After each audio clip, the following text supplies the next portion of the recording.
What is going on, guys? It is your boy TKD, what you do here, back in your place and source, and this is, of course, Road to Part 2, the weekly Last of Us and Last of Us Part 2 podcast dedicated to all things Last of Us, but this one in specific, Last of Us Part 2. With me, of course, my luxurious co-host, TheArachKnight. How are you doing, good sir? I'm doing well. How are you? I'm doing good. And with us, you know what I'm saying, not to, overcast Arachknight in any type of way, you know what I'm saying, or myself in any type of way. We got big homie, main dog, Tajae. What it do? Yo, what's good, homie? Got that was part too. You know what I'm saying? Was bracking, good? Bro. The fact that, look, I feel a little bit bad that we haven't had you on at all, but I'm glad it's for this episode. You know what I'm saying? I'm glad, like, if it's gonna be one, I'm glad it's a spoiler cast. So, of course, ladies and gentlemen, this is The Last of Us Part 2 spoiler cast. This is your glorified warning here. All right? This is a spoiler cast. If you have not beaten the game, come back to this when you beat the game. Or if you don't care, then you're going to get spoiled on the game. It is what it is. This is the first time, I believe maybe all... No, wait. Taj, have you talked about spoilers publicly on, like, any content? Yeah. Yeah, okay. This is my first time talking about spoilers in any piece of content since the games came out. We've just been, dodging and weaving. We've talked about the game, of course, on episodes 40 and 41, which were the first impressions and then the review, respectively, on Road to Part 2. Make sure to check out that playlist in the description. But this is the big one. This is a spoiler cast. All right? All bets are off. This is your last warning. You know what I'm saying? We're about to spoil the game. 3, 2, 1. Holy shit, Joel's dead. He got bopped. Wait, I mean, I think sorry, yeah, go ahead. I think it was warranted. Personally, I think he had it coming. That's how I see it. Okay, right? Like, so I know, like, a lot of people, right, are very hung up on, like, Joel dying in the first, like, 2 hours, right? But I'm with you, Taj, in terms of, like, if you picked up on, Tommy and Joel's conversation when Joel first got to the dam in the first game, and, Tommy alludes to, having to do pretty bad stuff with Joel in the 20-year period that we have, that we don't know of entirely, that we haven't played yet, you know what I'm saying? Or ever, I don't know. Yeah. It's like, even not even that. It's just specifically what he did to the people who were coming for him. And then, like, what Joel said to Ellie, no matter how hard you try to run from your past, it always, like, catches back up with you. It always find you again. Kind of like with the picture with Sarah. He always tried to forget Sarah and never think about it again, but that photo still made it back to him somehow. That's like the same thing. Like, he left those fireflies or whatnot. He, did what he did. He left it behind him, kept it a secret for, like, about 2 years secret, 2 years of Ellie knowing, 4 years total after the act, and it still found him because of the odds of Tommy's ex-Firefly showing up at the door of the WLF, and they say that they served with Tommy and he was like staying in Jackson, and then obviously they know Tommy's Joel's brother. They checked it out and they found him. It's just crazy, like, man. Because it's definitely, like, the context of, like, explanation as to how Abby and the WLF was able to track down Joel.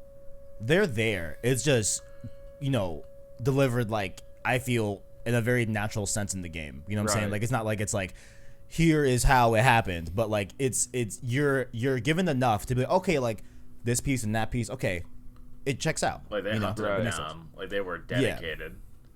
Yeah. 100%. Which, I mean, rightfully really, so. Like, what's crazy, it's like the only true dedicated one was Abby. Everybody, like, Abby, she was so dedicated to get Joel. Like, all she did was train day in, day out, just hoping for the day that she could finally kill Joel.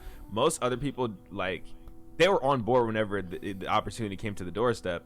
But obviously, Owen, he wasn't even trying to really stay with the WLF. He was trying to leave or whatnot. But Abby was staying with the WLF just for, like, the opportunity for training and just to see that, have that chance. You know what I mean? Yeah. So it's like, it's crazy. Obsessive. Yeah, it was very obsessive. Yeah, that, and, like, I love how, like, as I've gotten, so what, it's been about 2 weeks since I've beaten the game. Wow, it's been that long? Yeah, I guess so, yeah. Well, it's been only been a week. Oh wait, no, it has been only a week since I beat the game. Shoot, you're right. I'm sorry. Yeah, sorry, my bad. Yeah. So it's been a week. Wow, it feels like a while. It's been like a week since I've beaten the game, and every time so I can't get this game off my mind. Like if I'm gonna keep it 100% with y'all, like I can't. A day hasn't gone by when I haven't thought about this game yet. Right. But I think one of the big things that I keep going back to is how perfectly Abby and Ellie's stories in terms of revenge and everything are mirrored. You know what I'm saying? Like there's a lot of similarities that are from Abby and Ellie. You know what I'm saying? Like I think that's one of the best aspects of this game for sure. Like in terms of I don't know, Abby. So I think Abby honestly was justified, in wanting to get revenge on Joel. You know what I'm saying? To me, I mean, if you have any thoughts on Arachknight, go ahead. But no, I from Abby's perspective, I totally get it. But because that her reasoning is my own reasoning, because the entire game, I wanted her dead. Right. It's the Seraphites are gonna fucking they're gonna kill her. It's let's go. Let me see that. Let me sit down and get some popcorn. I want to see it happen. It's y'all hear something because I'm watching a show. I was oh, you can save Abby. It's oh wow, I'm gonna go get a drink. I'll be back. Yeah, especially my relationship as a player with Abby, was very interesting. And I think it's going to be a lot more interesting when I go in through my second playthrough. Yeah. And do that eventually, you know what I'm saying? Because of course, in the first few, instances that we see Abby, in The Last of Us Part 2, she's just a cold-blooded antagonist. Yeah. You know what I'm saying? That's just she kills Joel. You know what I'm saying? And what's also beautiful too, is that even though she does kill Joel in that same scene, the other crew Owen, Manny, Mel, everyone that was in there, I think Mel was there. Yeah, no. Yeah. Mel was there. Yeah. Everyone that was there wanted to kill Ellie as well. Yeah. But Abby had that restraint and being no, I just came for Joel. Let's keep it going. That's it. But I do wonder if Abby knew that Ellie was the girl that Joel saved, but also killed Abby's dad to do so. You know what I'm saying? Was Abby aware that Ellie was the girl that was immune? Well, remember Nora, in the hospital, is oh, you're breathing in spores, and it's you're her. Oh yeah, man. So they didn't know that. They didn't know. They knew it was a girl. They didn't know who was. They know it was her. Oh, that's a very good point. Yeah. Yeah. So, dude, I know this is gonna make me sound fucked up for saying, but it felt so good to bash Nora's brains in. Look here. Yeah, after what she said in that one cutscene, how she kind of makes you feel for her. It's she makes it seem like she feels bad, she's haunted by it, and then she's yeah, that bitch got what he deserved. It's oh, you fucking bitch, bro. Yeah. Look here. Well, I do gotta say one thing. Hold up. You know what I'm saying? Road to Part 2, we had a very nice little sub show. Oh boy. If you recall, called Chelsea. Sorry. So we had Chelsea Watch. You had Chelsea Watch. I was participating in Chelsea Watch. Okay, fine. I had Chelsea Watch. You know what I'm saying? So just I feel like it's not. I feel like it'd be incomplete, to not have a last Chelsea Watch. So once again, Chelsea Tavares was Nora. Shout out to Chelsea Tavares. Very good acting. I thought she was great in the performance. Oh yeah, no, she did a good job making me hate her. Definitely. And she's in one of the coolest scenes I feel in the game where you have that chase with her and they go, oh my and god. She's fast as hell, bro. Bro, she's fast as hell, bro. Taj, did you look at that one clip on Twitter of her zooming the window? Yeah. She fast, yo. Yeah, she's bro, fast. She turned on the jets, bro. But yeah, that was a really cool scene too of her being like, "Oh my god, like you're breathing spores. What the hell? You're her." Oh, yeah, you're super her. cool. Yeah. Yeah. So I mean, Taj, like what we were talking about was that like I was wondering if Abby knew, because Abby saves Ellie in the way beginning when she kills Joel and tells everyone, "Yo, don't kill Ellie. We just came here for Joel. That's it. Let's move on." That was actually that was Owen that said that. Owen, he's like, the thing about Owen, I feel like he's the brains of the group, honestly. He's very like well-rounded. He knows he very much so knows right from wrong mostly, and I think that showed, like, Owen showed really the humanity that the group does have, in the fact of like that they're just trying to seek justice for this act, and they're not there to, they're not trying to be bad people. Like, he doesn't want it, like, it gives it perspective, because like we'll be no better than him, because like they see him as this person that's really wronged them, and they just wanted their revenge, but they're not gonna go and kill Tommy and Ellie because they have nothing to do with it. You know what I mean? Because they didn't want to, like, for instance, like Joel did. He killed people in his way, and then the doctor just like, Yeah, totally. But like the main point that I was asking Arachknight was that, like, did Abby know that Ellie was the reason why Joel killed the doctor, Abby's dad? Like, was Abby aware that Ellie was the immune girl? No. Yeah, they just saying. knew there was immune the girl, but they didn't know who it was. Yeah. Right. I don't know, like, the entire game, like, going one by one, like, almost like the Nemesis system from, like, Shadow of Mordor, like, killing everybody that was in that room. It felt, like, kind of fucked up, but it felt good. It's like, yeah, like cross them off. Like, Mel's was a little fucked, but Ellie didn't know she was pregnant, at least to the extent of my knowledge.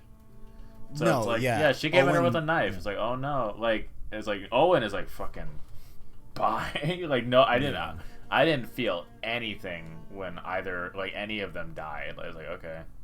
Like, I felt a little some.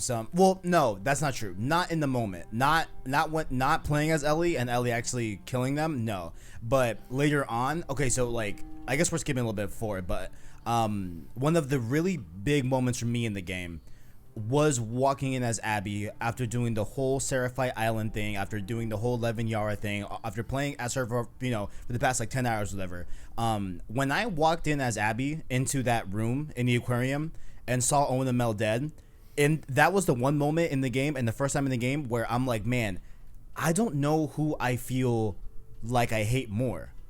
Like, I literally don't know if I hate Abby or Ellie more in this moment. You know what I'm saying? In hindsight, and after that scene, I have different thoughts, but like, that was the one scene that was like, man, I think I fucking hate Ellie right now. Like, you know what I'm saying? Like, after seeing, the relationship mainly that Abby and Owen had, not so much Abby and Mel, even though there's like something even my there, boy but not Manny, bro. really. Manny was like the Jesse to Abby. I don't know if y'all realize Shout out to that. Manny. Oh no, oh yeah, no, absolutely. Bro, Shout out to Manny. did you guys also? I have to say that sniper part was done amazing, because like by the end of the, like when I was getting to that door after I saw Manny get shot, I was so ready to kill that fuck, and then that fuck turns out to be Tommy. I was just so conflicted. Like, I was so determined to kill this man until I saw it was For Tommy. real. I was like, yo, what? I was freaking out. I don't know. I love. Oh no, you go. I mean, I just remember that part too vividly because, like, I'm engaging this sniper dude, whatever. You know what I'm saying? I'm trying to get the jump on him, whatever. And like, he gets out of cover and runs to like the doorway where you go and do that 1v1 outside in like the little outside area type deal. And I'm like, fuck, that's Tommy. Like, holy shit, that's Tommy. Like, you realized it before you got to him? Yeah. Bro, I didn't even see it until quickly. until we literally got to the cutscene where they're like, where Yara and where Yara and Abby like fighting him. That's when I noticed, when she throws him off the pier. I didn't even realize at first. Bro, so cool. But Arachknight, go ahead. No, what I was gonna say is, like, even just playing like Abby, it's like, oh yeah, like, there's the girl that was like the girl playing the Vita. I forgot her name, that they like ever addressed it. It's like, oh yeah, she was the one playing the Vita. It's like, she fucking got, and I don't care. Give me your Vita. Well, I mean, that character I could see not really caring because, like, her only prowess is the Vita. Yeah. Shout out to the Vita. Shout out to DeVito. It's just like I don't really feel much for any of these people because it's just like I don't know, like it just might be me and my like I'm not saying this is fact or like this is how you should perceive it, like it's obviously not, but like we went through all of part 1 Left Behind, the comic, with Ellie. Right. Ellie and Joel. That was the whole deal. It was Ellie and Joel, like, at the end of the day. So it's like, I don't really give a shit about, like, Abby or the people that she's with. So it's like, they're on the list. The only thing that they are is targets to me. It's like, oh, yeah, like, Owen's dead. It's a hard knock life. Like, that sucks. It's like, oh, oh, they're dying. Like, all of them are dead. It's like, oh, wow, y'all, like, that sure is interesting, but I sure don't care. Like, you didn't care about anybody dying? Yeah, that's what I'm saying. Like, I didn't care about anybody from the WLF dying. I don't wow. I cared a lot about Owen, I think, overall. Like, but Mel, you know, not particularly so much. Alice, come on. You didn't feel something about Alice? The dog? Come on, man. Oh, come on. You have no heart, come on, low-key, boy. bro. Come on, man. Dude, come on. Say you cared about Alice, man. Did you just hate Abby too much? Is that what it was, or no? No, it's just like I didn't feel attached to any of them. It's like what about Jesse and them? No. Jesse was fine. Like Dina was fine. What? Like I thought Jesse. Like I don't know. It's just like the characters in this game just didn't resonate with you like they did. Well, because part 1 is just like two characters, father daughter. Yeah. Like, and that's something I'm very familiar with. Like I instead of like, you know, like it's my dad and I. Like that's what I played part 1 when I was Ellie's age. So it's like, yo, like Ellie's 14, I'm like 13. Like this is like, you know, what if this was my dad and I? Like it hit hard. Like with Ellie having all these different relationships and Abby, like there's just too much going on for you to really like sink into all the characters. You know. But it's like I know Ellie. I grew up with Ellie, for lack of a better like phrase, like a way of like putting it. So it's like I grew up with Ellie. It's like I was Ellie at that point. Now I'm playing as Ellie. It's kind of like. You guys just ever play Walking Dead Season 1? Yeah. So it's like, oh, somebody kills Lee and I'm Clementine. I won't stop until whoever did it's gone. Like it's like there's too much of an attachment because of my own personal feelings, like that. Oh, I put myself in this and my dad was Joel. It's like, what would I do if someone killed my dad? I would stop at nothing to hunt down every last one of them. Every last one of them. Yeah, no, so it's like I don't care. Oh, Abby and Owen, like they're targets. That's all they were to me. Right. And like so like that point of view stayed even after playing as Abby and meeting these characters and getting to know a little bit more about them and their you know, where they come from and how like Mel was, I guess, like Abby's dad's favorite student. Yeah, I think is what was said. Different aspects like that. Like even throughout all that, at the end of the day, you still like didn't really, not in like a bad way, because like I know you're not saying it in like a bad way, but just like you just didn't feel any sort of attachment towards these characters even after playing as Abby. No, it's because like everybody's got a story. Like this is the way that I walk into just about every story I play. Like, everybody's got a story. Like even the worst-hearted people have a story. Maybe something bad happened to them. Yada yada. It's like I can understand your perspective. I can understand why you're doing the things you are. That doesn't mean it's gonna stop me. And it's like, oh, Okay. the dog. It's like, oh, you killed the dog. It's like I've been killing dogs all day. Like, yeah, damn. I could see that. It's like, oh, this specific dog is like, oh, you played fetch with them. It's like they're still gonna get the pickaxe. Man, see, like, plus, I mean, paper, you kill it before you killed the dog before you even met the dog. So Yeah, so I didn't. dead. It's like it's another. As bad as it is to say, is like these are just like bodies in my way. Well, I mean, I didn't even realize that the dog that Ellie kills, which I don't think you're supposed to realize it. You're not.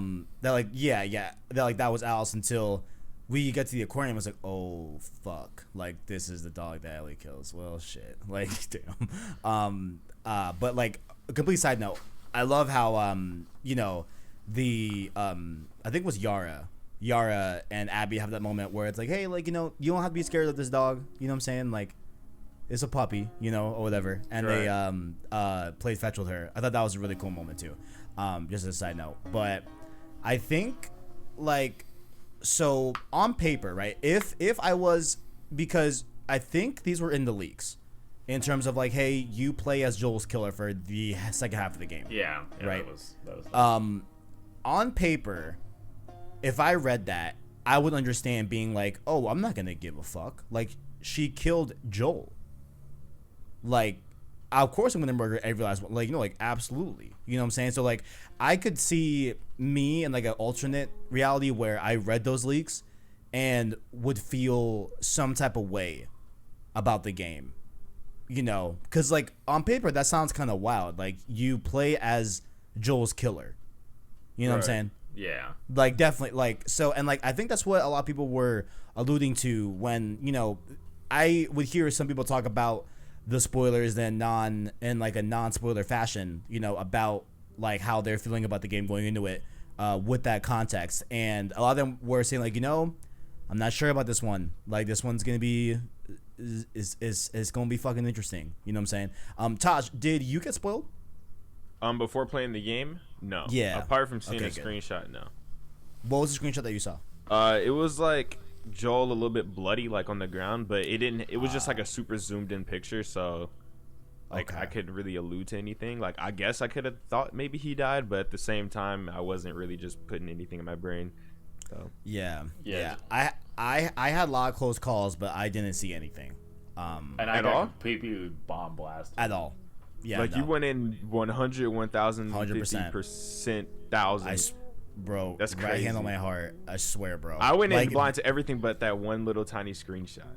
Yeah. There were a lot of close calls like on stream, but you know, but shout out to the mods, shout out to Owen. You know what I'm saying? I just got super lucky and I didn't see anything. I got blasted. But, yeah, I know you got blasted at Arachknight. So what exactly did you get spoiled on? Everything. Everything? Everywhere I went, there was something. It's like, somebody's drawing like a picture on Twitter, like somebody drew Sonic. And I look at the comments, like, see if the artist like put anything else, or like what are they talking about. And I saw a meme of like Mario Golf, and when he swung, it hit Joel. Jesus Christ. What are all the so like going in? What are all the spoilers that you knew? Like, what's Joel death, play as Abby. The ending, you don't kill Abby. Wait, the ending leaked? Yeah, the ending cutscene got leaked. Wait, was this like during the leakage or like a couple of days before? This was during the main leak. Are you sure? Because they said the ending didn't leak. There's no way. Well, I saw one of the ending cutscenes at least. Maybe by them saying like not the ending, I think they maybe meant like the scene where Ellie goes back to the house. You know what I'm saying? Like, maybe that's what they that I didn't get. That I didn't get. But so maybe that's what they meant. But like when then why did because like I've been talking to some of my subscribers and they say like everybody thought Ellie died at the end. If it was that was a text post. That was a text post. That wasn't a video. I got screenshots and all that.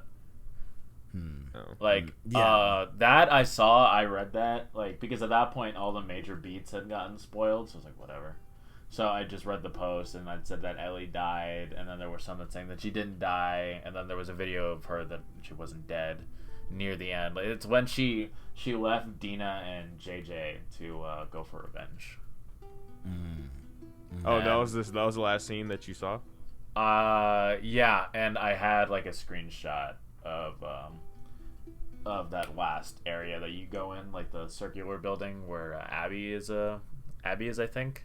Santa Barbara, right? Yeah, something like that. Yeah. And on YouTube, the day before release here, like a few hours before, there was a YouTube channel that I was subscribed to. Keyword was that that posted a dozen videos with the main spoilers, like Ellie kills Nora, Ellie lets Abby go. Joel death. Like everything in the main title says it just said T-Law 2, Ellie kills Nora. Really awesome. Man. It's like T-Law 2, like Abby kills Joel. As a motherfucker, the game's not even out. All that for a drop of clout. All that for a drop of clout. It's like, are you kidding me? Drop of clout. It was like, yo, like whatever, it's fine. So I went into the game and I was like, yo, like that's fine. Like Joel's death do be hitting a little hard, but I knew about it for months, so it's like the like it still hit as hard as that golf club, but it still hit. Jesus Christ. God. Really said that. Damn, this man really said that. Holy shit. We cope through humor here. We cope through humor. I do want to talk a little bit about how like my experience was, you know, with Joel's death, right? Because it was, you know, definitely not trying to sound hyperbolic and just trying to be honest. You called me. Yo, I really was feeling the type of way. You know what I'm saying? Like that was a lot. You know, like that's all I could probably phrase it as. Like what probably encapsulates all my feelings during that moment. It was just like a lot. You know, I like honestly, it felt really weird because I was like, is this really going down? Like this is dead ass right now. Like for real? Like this is what it is, you know? Like it felt super interesting, you know? And then I started going, okay, well now that trailer is fabricated where, you know, Joel goes, you gonna do this on your own, you know? Yeah. Like now that's all fake. But like Tosh, how did you feel about Joel dying, you know? This is the thing. So I was like, bro, this is some bullshit. Like I was like, damn, like he's about to really die. But it was so clear that there was like premeditation to the entire situation where it was like I more so wanted to know why than like, damn, he's dead. Like I was more interested in knowing why is he dead, you know? Right. I wasn't really too big on dwelling on his death. I was choked up going to the house. Oh, the house was sadder than the actual death, I think. Oh, 100%. I think what like got me was when also like when you walk through the house, you know, you see that Joel's working on woodwork and everything. Like he has hobbies. Like he's a dead ass human. You know what I'm saying? Like yeah. He just, you know, has stuff that he's into and stuff like that. And he finally got his coffee maker. Shout out to that. You know, I bet you to look in the kitchen for that. Definitely saw that. Shout out. But I think what probably hit second to most was Ellie smelling Joel's jacket. Because that just felt like a very real moment. You know what I'm saying? Like I feel like that's like I have been, you know, fortunate's I guess an interesting word to phrase it, but like I guess fortunate's I guess the right word. To not lose anyone very close in my life yet. You know, I haven't gone through death up close yet. You know, but I know that like that's a common sentiment, like the aroma of someone. You know. So that to me felt like a real moment. But then when Ellie gets his watch, that's what fucked me. Yeah. You know? Cause like Sarah gave him that watch. That's the first like 5 minutes of this IP as a whole, you know? And then we get the watch ending up with a daughter-esque figure that brought the humanity back to Joel, you know, from the trauma of dealing with Sarah dying and becoming the smuggler in the first game, you know? In my life, I have gotten very close to losing family, like a few family members. So the thing that really like that, like, you know, like I like Taj, like you said, like, oh, like you're heartless. It's like the first thing I did, I was a kid when this happened. I like my parents, like stuff like that. I'm not gonna dwell on it, but like first thing I did as a kid is I just laid in their bed and I just was like breathing. I was just like on their pillow and just like taking deep breaths. And just, you lost your parents? No, I almost as a kid. So First thing I did was that, like, on my mom's side and then my dad's side, and then I was scared. It's like if I spend too long here, it'll be gone. So I have to. I didn't after that for a little bit. They're fine though. They're good. They're healthy today. But as a kid, I was terrified. So when Ellie did that, it was just like, I'm gonna fucking kill them all. Oh, you felt that within yourself that you did that once before. Yeah. As well. Yeah, now, okay. Now I see the lot more context where you're coming from. You know what I'm saying? For sure. Taj, was there anything in specific that you felt that was, like, memorable in the house and everything? Inside the house, I think it was just, like, for me, personally, it was Joel and Sarah's picture. Yeah. Fuck. I thought that was, like, the best thing inside the house. Yeah. And then also, like, whenever, of course, like when Ellie gets his gun, because I remember one of my subscribers had a theory that, like, Ellie would be using Joel's gun. But then I was like, you know what? Like, yeah, they're the same thing, but maybe it's just like a reuse of assets within the game, you know, from part 1 to part 2. They can't possibly be the same gun. Like, other enemies have revolvers as well. They all look the same. You know, just me. I was just saying you're overanalyzing or whatnot, and it came out to be true. Like, even though that could have easily just been a reuse of assets and stuff, like, they really made it to where, like, Ellie uses Joel's gun. Which, I mean, yo, shout out to that viewer, because, man, like, I would not have thought of that. Yeah, I would have thought, like, yeah, like, just a like, revolver. You know, whenever Ellie has, like, that one scene where her hand shakes in the trailer and she says, "You can't stop this," he, like, saw, like, on the grip of the gun, like, the buttons, like, the bolts that's holding it together. It's the same exact thing from Joel's. He's like, yeah, this is the same exact gun, bro. I was like, I don't know, maybe you're overanalyzing reuse of assets, and it was the same exact gun. I was like, wow, That's bro, bravo. fucking wild. That's very wild. Shout out to him. Shout out to him, definitely. Also, I wonder, like, if the UI during, like, the early gameplay bits that we got of it before the game came out, I wonder if, like, it's the same. It had to have been the same logo, right? Too, like, when you're switching weapons and everything. The thing about that, though, when you put upgrades on your gun, see, I don't think we saw any upgrades for the revolver in any, like, pre footage, but as you upgrade your gun, that the logo changes with it, what you put on it. So you're right. Yeah, you're right. True. You're right. True. I haven't touched my. Can we talk about that? Actually, we've been talking about a lot of story spoilers. Oh, the Let's weapons. talk about some mechanics, because I just want to say that that workbench mechanic is, like, I love it. That shotgun pump. The noises you make when you're, like, messing with the gun. Sorry for cutting you off. It's so good. Yeah. I decided not to upgrade the shotgun because it just felt like it was useless. But I didn't do it. The first thing I upgraded was that revolver, because, like, I just really like the accuracy of it and everything, and the power that it brings. And man, upgrading that revolver, like, fire. Like, I just like the animations. Even the pistol, like the regular pistol as well. Super cool stuff. The rifle. Sorry, you go. No, sorry. Go ahead. I was gonna say is, like, the rifle. Like, when you're on the bench, sometimes I would just put the rifle on the bench, even if I couldn't upgrade it, just to hear, like, the bolt go back. Yeah. It's like, it just sounds so good. Satisfying. Definitely. Yeah. It's But very, what did very y'all upgrade first? Like, what did y'all go for first? Regular pistol. I think the pistol, yeah, because I use the pistols definitely as, like, my last scenario. Like, if like I'm in a pinch, you know, I just use that pistol. Because you could just, like, spray more bullets out quicker. Yeah. I think that's how you use the pistol. So, like, I definitely feel like I upgrade that more. But, like, I think to speak overall, like, to get into the conversation of, like, gameplay and everything. Did you put moderate? Yes. How much yes, ammo did they give you? Oh A lot. Yeah. Survivor's rough. I felt like they gave, like, it wasn't even like how there was a game I played recently where, like, I felt like they gave you it was Resident Evil 3 where I felt like they gave you a ton of ammo. I'm like, damn, like, what's the purpose of all this ammo? Like what the flip? And then you definitely use it, right? With this game, I felt like they gave you a lot and I didn't use the majority of the ammo.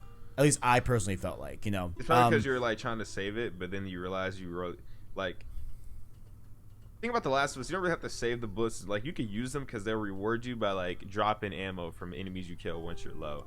But that's on Survivor and hard and stuff. But I think whenever you're on normal, I think they just load you up to where you just have clips on clips. Yeah. I felt like I always had, like, more than enough, you know, to handle any situation. Because, like, I would go into any encounter. I was like, all right, we're going to try to do this stealthily. If we fuck up, we'll just go guns blazing and we'll call it a day, you know. But Right. I always try to deliberately like first play stealthy, you know. Stealthy is healthy. Shout out to the stream, but to like say like my overall thoughts about like the gameplay and everything. I don't think it's outlandish to say that Naughty Dog games in the past, right, including all the Uncharted, the original Last of Us, you know what I'm saying, that gameplay was the main talking point of the game, right? I think Naughty Dog games obviously stand on the pillars of being like amazing stories, amazing character, amazing relationships within those characters, like amazing set pieces. Like I don't think it's crazy to say that like that's the main pull of Naughty Dog games. And the gameplay, you know, it's just serviceable. You know what I'm saying? Like it is what it is, right? You know what I'm saying? Like it's not like it's like anything as intricate as like, you know, a Doom Eternal or like any other game that is, you know, refined and really stands upon the gameplay itself. Yeah. You know what I'm saying?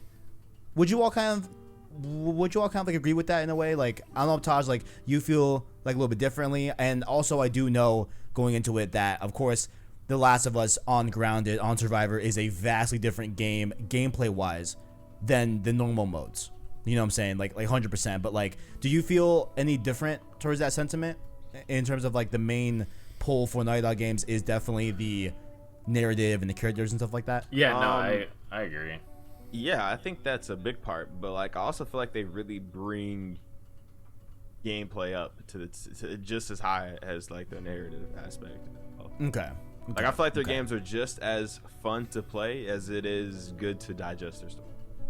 Yeah, like It's fitting. The puzzle pieces all kind of fit together. It's like you have a realistic, grounded story, and you have realistic, grounded combat and gameplay. Like you're not gonna be Ellie with the super shotgun grappling enemies and lighting them on fire and jumping from Seraphite to Seraphite.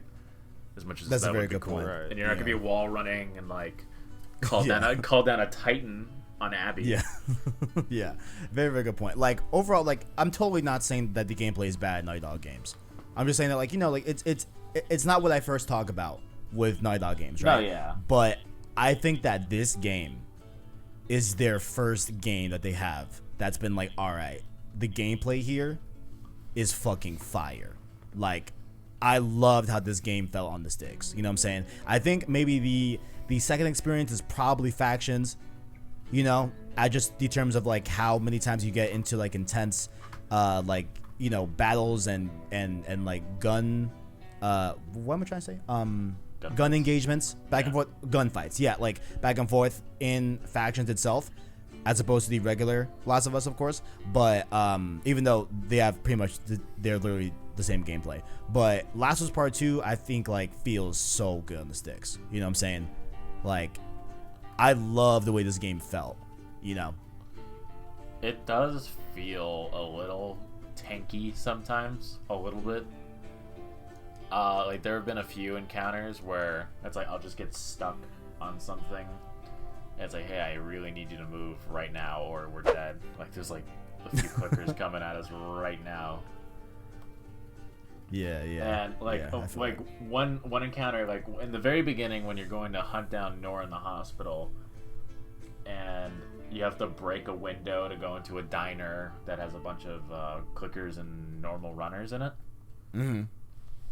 Like I got detected when I played like my first attempt, and so what I did, like it's like okay, so it's like all right, I'll just run past the mailbox and be done. And I got caught on the mailbox, and then it's like I need you to go right now. I need you to go, and then I died. I was like okay. How you what are your thoughts on the gameplay, Taj? I think Overall. I think it's super satisfying. Like when it comes like just the AI, the audio design, like how they all speak to each other, the extra like exaggeratedness of all the deaths, like the choking on blood and like the extra screaming and squirming around on the ground after. It's just like as crazy as this might sound, it just adds like another level to it, you know? Because like 100%. you feel you feel the weight of what you're doing. It's not like Nathan Drake where you just, you know, mercilessly kill tons of people, right? Yeah. And then they're just like dead NPCs. Like it's like you truly feel the person is dying, and it's gruesome, but it's satisfying. 100%. Like, of course, one of the very big like tadpoles of like what they were going with enemy AI was their ability to call out names of people that you just killed like in a combat encounter. You know what I'm saying? One time I was playing on stream, whatever, and one of them said Kevin, and I was like, what the fuck? Like I literally was like, wait, hold up. Like I just add like another depth of like, man, like that's like a name that obviously it's my name, but like I was like, damn, like shit. You know what I'm saying? That was just like, oh man, like that just felt super like it always felt really genuine, and there were people that like were a little bit worried that it would feel like gimmicky in a way if they were gonna start calling out names, but I never felt that it was gimmicky at all. I think they did a great job at making it really feel as realistic as possible. You know what I'm saying? Here, give me 1 quick second. Like, I'll be right back. Yeah. Of course, go ahead. Let me think. Okay. So just me and you, Taj. Let me ask you something juicy. How do you feel about the flashbacks? I think, okay, for a first playthrough type thing, like I really enjoyed them. It's like a breather from like all the action and all the trying to skate by and live, and it's like it's like it gives you one on Ellie's side. It gives you like a lot of lore. Really, on both sides, it gives you a lot of lore. But I like just like it gives you a break, and it just lets you digest like the story. And again, you just feel like you have a break from everything that's going on. So I think I really do enjoy it. But the thing is, like for second playthroughs, I feel like it really slows down the pacing, because like at that point you really don't care. It's like you don't really want a break from all the action because you already seen it all. You just want to be inside that action. But like for the first playthrough, again, I liked it because like a breather from everything, and then you get back into it. Okay. I've actually never heard anyone have that opinion, which like I appreciate that you have that for sure.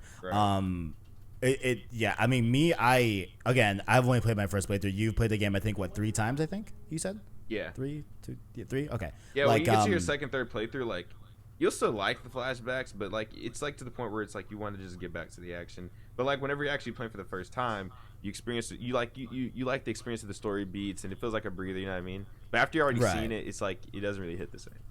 Yeah, like it can never hit the same after you have it the first time, for sure. I feel that. Pause. But I loved the flashbacks, especially of course probably. I mean, do you have a favorite flashback? Because I have a favorite flashback. It's pretty much like a lot of people's favorite. Yeah. Ellie's birthday. Yeah, like that. I feel that the scene where they go into the space pod, whatever it's called, I don't know what the hell you call it, but like the whole like space environment thing, when they go into that cockpit or whatever, I think that is this game's giraffe scene. At first, I thought it was the overlooking on the balcony with her and Dina in the way beginning of the game. Where like I think Dina says like, "Oh, this route has its perks" or whatever. I thought that would be the giraffe scene, but no, it's not. It's definitely the scene where Joel finds his tape of like the launch, which I think was the famous like Texas one, right? Where it's like, hey, Houston, we have a problem.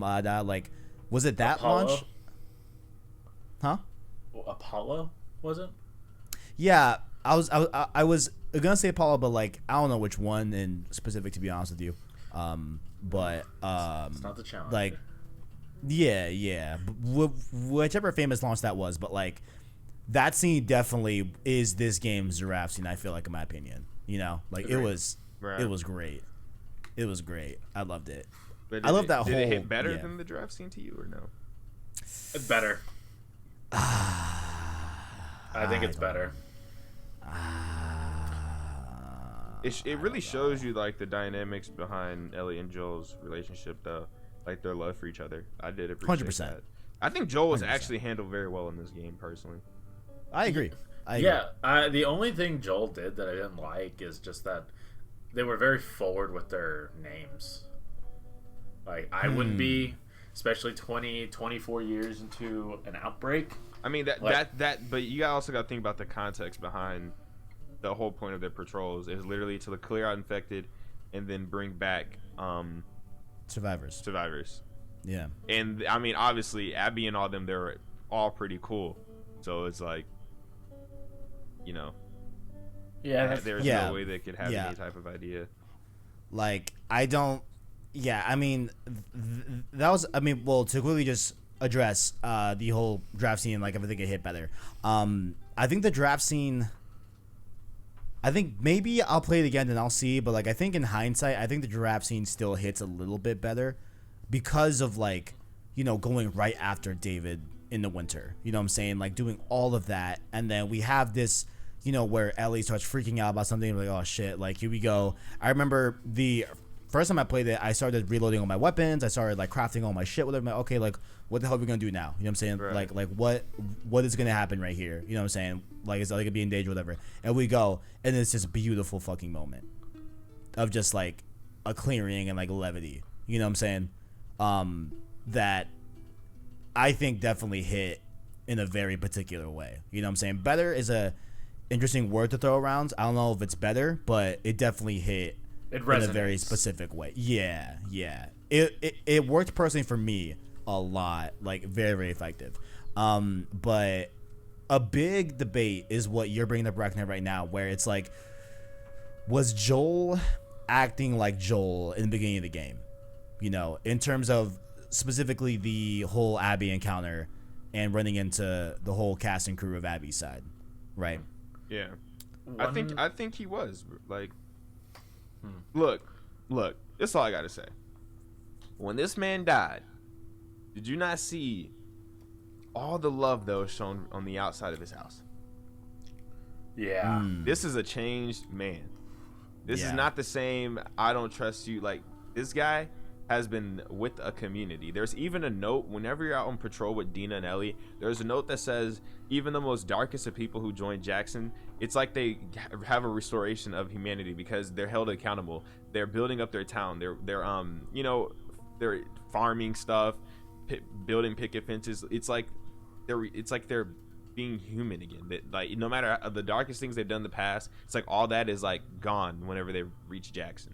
And that's like in an actual note out on patrol that you read about like the town. Like, this isn't the same Joel that we saw in the first game. This is someone who's been living comfortably for years in this town with people that he loves. That's and keeping and just like recruiting people in and just taking. You saw how nice Tommy was. Even Dina was like, I can't see Tommy doing those horrible things. Like, what are you talking about? Like, yeah, like these aren't the same people that they weren't. I agree. Yeah, I didn't think about it like that. That's a good point. I agree. Like, I think like the whole game with like Last of Us, the first one, you know, in terms of Joel, I feel like, you know, is like Ellie is able to plant the seed of humanity within Joel, but like I think we really get to see how it's grown. Yeah. When we go into part 2, you know Jackson what I'm saying? Cultivated it. 100%.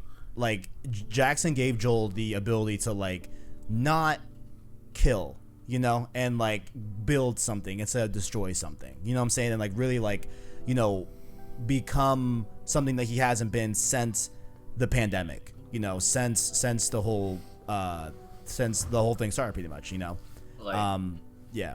But before he did like whatever he had to do to survive, which isn't always the best thing to do. Yeah. Yes, it keeps you alive, but like coming together is better than, you know, being an animal in an island. Right. Something I wanted to bring up about the science thing, like the museum and Ellie's birthday. Okay. Yep. The reason it was better, in my opinion, I didn't think about it. I didn't like process this until we started talking about it, which is a big reason I was excited to talk to like you and Tajae, like in the Spoilercast. Is like there's a lot that I see in myself and Ellie and like my mom or dad in Joel, like the, you know, like the child and parent. It's like Joel didn't really know everything Ellie was talking about at the museum, and I love science. Like, science is my bread and butter. Like, I'm going to school for a science related degree, And so I would talk my parents, like my dad's ear off about science, about things he didn't understand or particularly care about, but he pretended to be interested anyway. And so when Ellie was talking about space and like facts about space and all that, like being super excited about like for keeping it condensed nerd shit, like that is just like my dad used to do that. Like Right. whenever I would do that as a kid, I would just ramble about like space too. Like I wanted to do astronomy for a long time. So it's just like that's why it hit really hard. It's like like I remember going to museums with my dad and my mom and just being super excited about things that only I cared about. Right. Yeah. Right. And so that's why it hits hard. Yeah, and to even go off of what you were saying about how there's a strong feeling of like parent-child dynamic here. I wish that we didn't see Ellie swim at the state of play, because man, it would have been so fucking cool to have Joel shove Ellie off and you're like, holy shit, and then she can swim. Yeah. I think it would have hit harder if they showed, you know, that set piece with the stalkers and they knock her into the sewers and she's like, oh. Now, if we found out there that she can swim, imagine how much more tense that'd be if we thought Ellie can swim during that moment right there. Okay, all right, okay. That would have been definitely one up. Definitely one up for sure. Right. I think, yeah, I mean, but yeah, that definitely. You know what? All right, okay, you know what? Cool. Yeah. Definitely. That would probably add a lot more tense to that scene for sure. Right. Or like they show that at the state of play and they just cut it. Like they fall back into the river and they just cut it. Yeah. That scene probably would have been hard to edit because like it really just leads up right to the Vita scene, so I don't know. But I loved that moment too of like, you know, Ellie pushing Joel pushing Ellie, you know what I'm saying? Like, oh, I guess it was first Joel pushing Ellie and then Ellie pushing Joel. Right. But I thought that was a really, really it also like there's, at least for me, I felt like, man, like there was a lot of nostalgia too, because I remember us talking a lot about how, like, you know, leading up to part 2, like, man, like, you know, they're grown. Ellie's an adult, you know. It's there's like going to be some nostalgia to that younger dynamic of Ellie being a 13, 14, 15-year-old, you know, with Joel, etc. You know what I'm saying? Like from the first game. And now she's but 19. Being able to see that again though, I had a lot of nostalgia for the first game. Like, damn, like I missed that. You know what I'm saying? Like, like the more, it's something like you said, the more I think about the game and the more I talk about the game, the more I like the game. Like, yeah. I don't know if you saw Taj, but when I first finished it, I hated it. Nah, Yeah. why? Like, I can't. I don't. Here we go. Let's go. I don't know. No, like Let's get it. let me explain my reasoning. It's because it has a negative connotation, but it's the best word for it. I was emotional, but I wasn't emotional in the way that I wanted to be. Like, I didn't want the story to play out the way I wanted it. It was like I said, I resonated with the worst, not in quality, but in emotional low worst. Like, do you understand the context in which I'm using the word worst? Yeah. Like, Ellie's lowest points, I resonated with that. It's like losing Joel, like losing everybody she's ever loved, like Dina, all that. And like as a person, in my own personal experience in life, like, not to get too melodramatic on the podcast, but it's like I have felt a lot of what Ellie has. And I'm more if it were a choice between Ellie or Abby, it's not even a contest. I relate more to Ellie than Abby. So seeing all this carnage and I was emotional. Like when Joel died, is like I wanted to get them because I saw what I went through in Ellie. And it's like, what would I do if I had the power and the opportunity, and if this happened to me? Right. And it was revenge. It was just like kill Abby. That was my what Abby's objective was in the beginning of the game. That was my objective in the end of the game. Kill Abby. Like I even with Lev, even with all of the WLF, all of them, I didn't care who I had to go through. I was going to go through them. And so when I first finished the game, it's like all that for a drop of clap. It's like all the death, all the carnage, just to let her go. It's like, this is stupid. Like, what's this? And then I watched Kevin play through it. I watched the streams. I watched the ending. And it's like, okay. It's different. And then I watched your playthrough. It's like, and I watched your perspective. And I feel like the entire time, I think I had the strongest perspective out of. I think I had the most level head out of anybody who played the game, probably, because like I didn't really hate anybody, like at all. Yeah, I that's why I wanted other opinions. I went on the Discord and I read everybody's thoughts. I watched your guys' playthroughs. I watched other people talk about the game, like from everybody, like a little bit of everybody, like. My girlfriend watches girlfriend reviews, so I watched. Oh, her review is amazing. Her reviews are fire. So funny, bro. I love her stuff. Like, I watched PewDiePie play through the ending. PewDiePie's not the guy to watch. I'm not. No, I just watched it. PewDiePie pandered to an audience. I'm not gonna lie. Like, there's people who purpose like even you know what frustrates me about game reviewers right now? What's up with people reviewing games on like easy difficulty using accessibility options? Like, Yo, if you're gaming with accessibility options and playing on easy, your opinion does not matter. I'm sorry. By the way, shout out to the level of options that are in the game, because I appreciated the field of view slider. Shout out to the field of view slider. Shout out to the way you can push back the camera.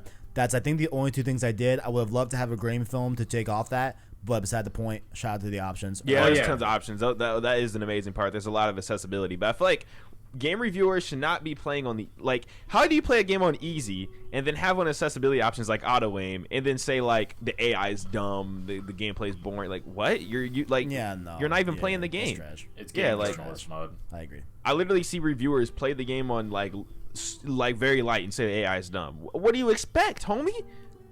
What do you expect? It's like, they can't even see me, and you have invisible while like prone. Yeah, it's like it doesn't make sense. Like I the whole reason I mentioned PewDiePie is that I just wanted to get other perspectives. It's like where and I watched PewDiePie. It's like, you know, there was some things I agreed with, some things I didn't agree with. I watched your guys's, and it was like there was some things I agreed with and some things I didn't. And then like Angry Joe, this guy played a third of the game and was drinking beer and stuff. Like, come on, bro. Like, you're literally the second he got to Abby's side, all he did was joke in the game, talk trash. He's drinking, he's laughing with his friends. Like, you're not even, bro. When I was playing this game, I'd even read my stream chat. Like, I barely even looked at it unless it was like, oh yeah, you were in it. You were immersed the whole time. I was just playing, bro. Like yeah. There were times where I thought you forgot you were streaming. You were just playing. I didn't read chat at all, bro. Like, I just played. Because I noticed when you stream, when you have that, when you look at the chat, it's a very immersion break, and it pulls you out of the experience. So I was like, for this stream, I'm just not going to read anything. I'm just going to close everything out and periodically look over it. I feel like I did like half and half. Like, I was definitely still like talking with chat, but I was definitely still like when like moments were heavy and like shit was going on, like, you know. Oh yeah, but definitely. You weren't watching chat at all. I was in it. Yeah. But which like, is fine. Yeah. But like if I was like, you know, reaching a destination, you know what I'm saying, like just doing some combat, you know, okay, like I'll talk to chat, whatever. But like, you know, what frustrates me is people getting to Abby's section and like checking out. You know, I don't know, like, and like not like even trying to at least understand like where and what that side of the story is trying to tell you as a player. You know what I'm saying? In terms of the overall story. Like, I know like a lot of people's criticism, you know, and I think maybe the biggest criticism is that switch up, which I think we should probably talk about a little bit more right now. Taj, how did you feel about the switch up? You know, the like famous switching of the main player that you're playing as. I think like really I was just shocked by it. Like, I thought it was cool though. Yeah, because like I realized because when I saw it was Seattle day one, I was like, yo, we're about to go back and play through like, you know, like a whole other perspective. And with video games, I really like stuff like that. Like, I don't know if you ever played GTA 4. How like that No, game, I've not. bro. GTA 4 has like, well, there's Nico Bellic's story, but he also comes across these other two characters who have their own stories within Nico's story. And they made DLCs for those other two characters, and you see their perspective. Like, it's pretty cool. Like, I like stuff like that, like perspectives and within the same story, and they cross paths. So I really appreciate it, especially seeing her side, how literally it mirrored Ellie, like her entire like life inside the Seattle Seahawks stadium, and then they have like all the food, the livestock. Like, it was just like in Jackson. Also, isn't that pretty cool that they have like the Seahawks stadium? Like, that's kind of like a pretty cool like Easter egg. That was so dope. That Yeah. and the convention center over Yeah. there too, that where they held PAX. Lit. Super cool stuff. Super cool. But Arachknight, how'd you feel about the famous switch? Like I said, when my first like run through, it was hate. It was just pure hate. It was like, why am I playing as the enemy again? It's like, I know I played it in the beginning. I was like, whatever, and then it's like, oh yeah, all these characters. All right, like, it's like, I'm gonna get you and you and you. Like, you're all fucking done. It's like, I didn't really care. And it's like I said, they were all targets. It's like, I was like, oh yeah, I'm warning their story. It's not gonna make it any harder to pull the trigger. And then I played through it again. I'm on my second playthrough. And it's like, all right, now that my hate has, been quelled, let's go through it again. I'm calmed down. I'm rational. I still don't care very much. Right. With me, okay, I'll be very blunt. I'll be very, very real here, right?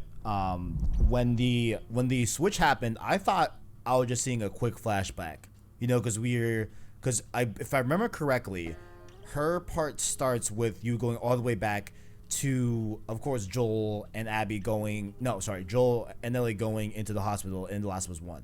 Yes. Right? And you save the zebra, you know what I'm saying?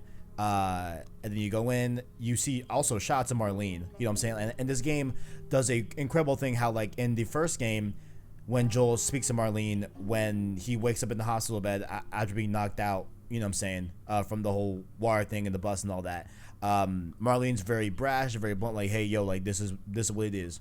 You know what I'm saying? And, like, doesn't even say, like, any type of sorry or whatever, and doesn't feel any type of, like, sympathy towards Joel of being like, hey, we're gonna kill Ellie for this cure. Like, sorry. You know what I'm saying? But being able to see, like, 2 minutes prior to Marlene talking to Jerry about that changed my feelings of Marlene a lot. Oh, completely, bro. It's like, oh my god, I love that. How, like, man, like, Marlene was really feeling a type of way, because of course Marlene has a history with Ellie, and Marlene straight up telling Jerry, like, hey, like, Joel is not going to like this. Like he spent nearly and pretty much a year getting Ellie here to this position. You know what I'm saying? Like, that I think was so powerful. Like, even though it was a quick thing, I love that she was included in there. I love that they were able to give that point of view to Marlene 100%. But when that whole switch happens, right, during that scene and everything, I'm not gonna lie, I was like, oh, I was just, again, shocked and, like, really just intrigued. Like, man, like, this is a bold move. Like, I was just like, man, like this is bold as hell. And the, like, more sentiments I had of, like, man, like, this choice to make the player play through Abby's point of view, I felt was the most bold, especially when I saw the skill trees. Like, oh man, like, we're going back to, like, square one, essentially. You know what I'm saying? And, like, we gonna see this from Abby's side. This whole, like, almost cat and mouse-esque type of chase that we're having here. I thought it was a really bold choice, and, like, it was at that point I was like, okay, I see this is the dividing factor in this game. Like, now I understand the context of, like, people, like, feeling like about the game or, like, uneasy about the game. Like, I think this is the majority of it, Right. Excluding the bullshit where it's like, oh, I don't want to play as a gay character, Lev in your, which, goddamn, guys, we haven't even talked about the Seraphites. Fuck. Holy shit, there's so much about this game. But yes, I mean, but I quickly started to love Abby's story. You know what I'm saying? Like I think Taj said this a little bit earlier, and I'm really starting to agree. Like in terms of like, I think Abby's story is the more entertaining of the two. Yeah, honestly, it's way more like, three-dimensional as well. It's so dynamic. Like there's like a real journey type of feeling that we have with Abby's story as opposed to Ellie's story. Plus, Abby's building up. Ellie's falling apart. So it's like yes. That is a very, very good. That's a very great point. That's a very, very great point. Yeah, like I just think like you like go to so many like different aspects of the world with Abby's story. You know what I'm saying? Like I guess now we can go to the Seraphites again. So we're gonna just double down on this point. Well, no, I guess we should start with their introduction. How did y'all feel about the Seraphites being introduced in this game? Y'all know what I'm talking about. Y'all know what I'm talking about. Where you're playing as Ellie. Yeah. And that arrow just flies through the air, just hits the shit out of you. I actually ended up doing that whole segment, that whole area, like stealthy. How, bro? I'm not really a stealth person. I like to just go in blazing. I've noticed. I feel that. Both my playthroughs have been in Survivor. Mm-hmm. So my first playthrough is like, arrows and guns and like how you would normally do it. My second playthrough is stealth, and if stealth fails, then it's just melee only. I call it the Fight Night playthrough. This is Fight Night mode. Yeah, this is Fight Night. So, like, if most of the time, if you get detected in stealth, you're done. Most of the time. But, like, being able to weave and fight two Seraphites at the same time, melee only, is so fun. It's like, oh yeah, they'll like call, like they'll whistle and they'll call people over. It's like, I'm not afraid of you. Like, I have a brick. Like, I have 2 bricks and it's enough. Like, that's why I was like, I would like when Dina's like, oh yeah, they should be terrified of you. Is like for more reasons than implied, but it's like, yeah.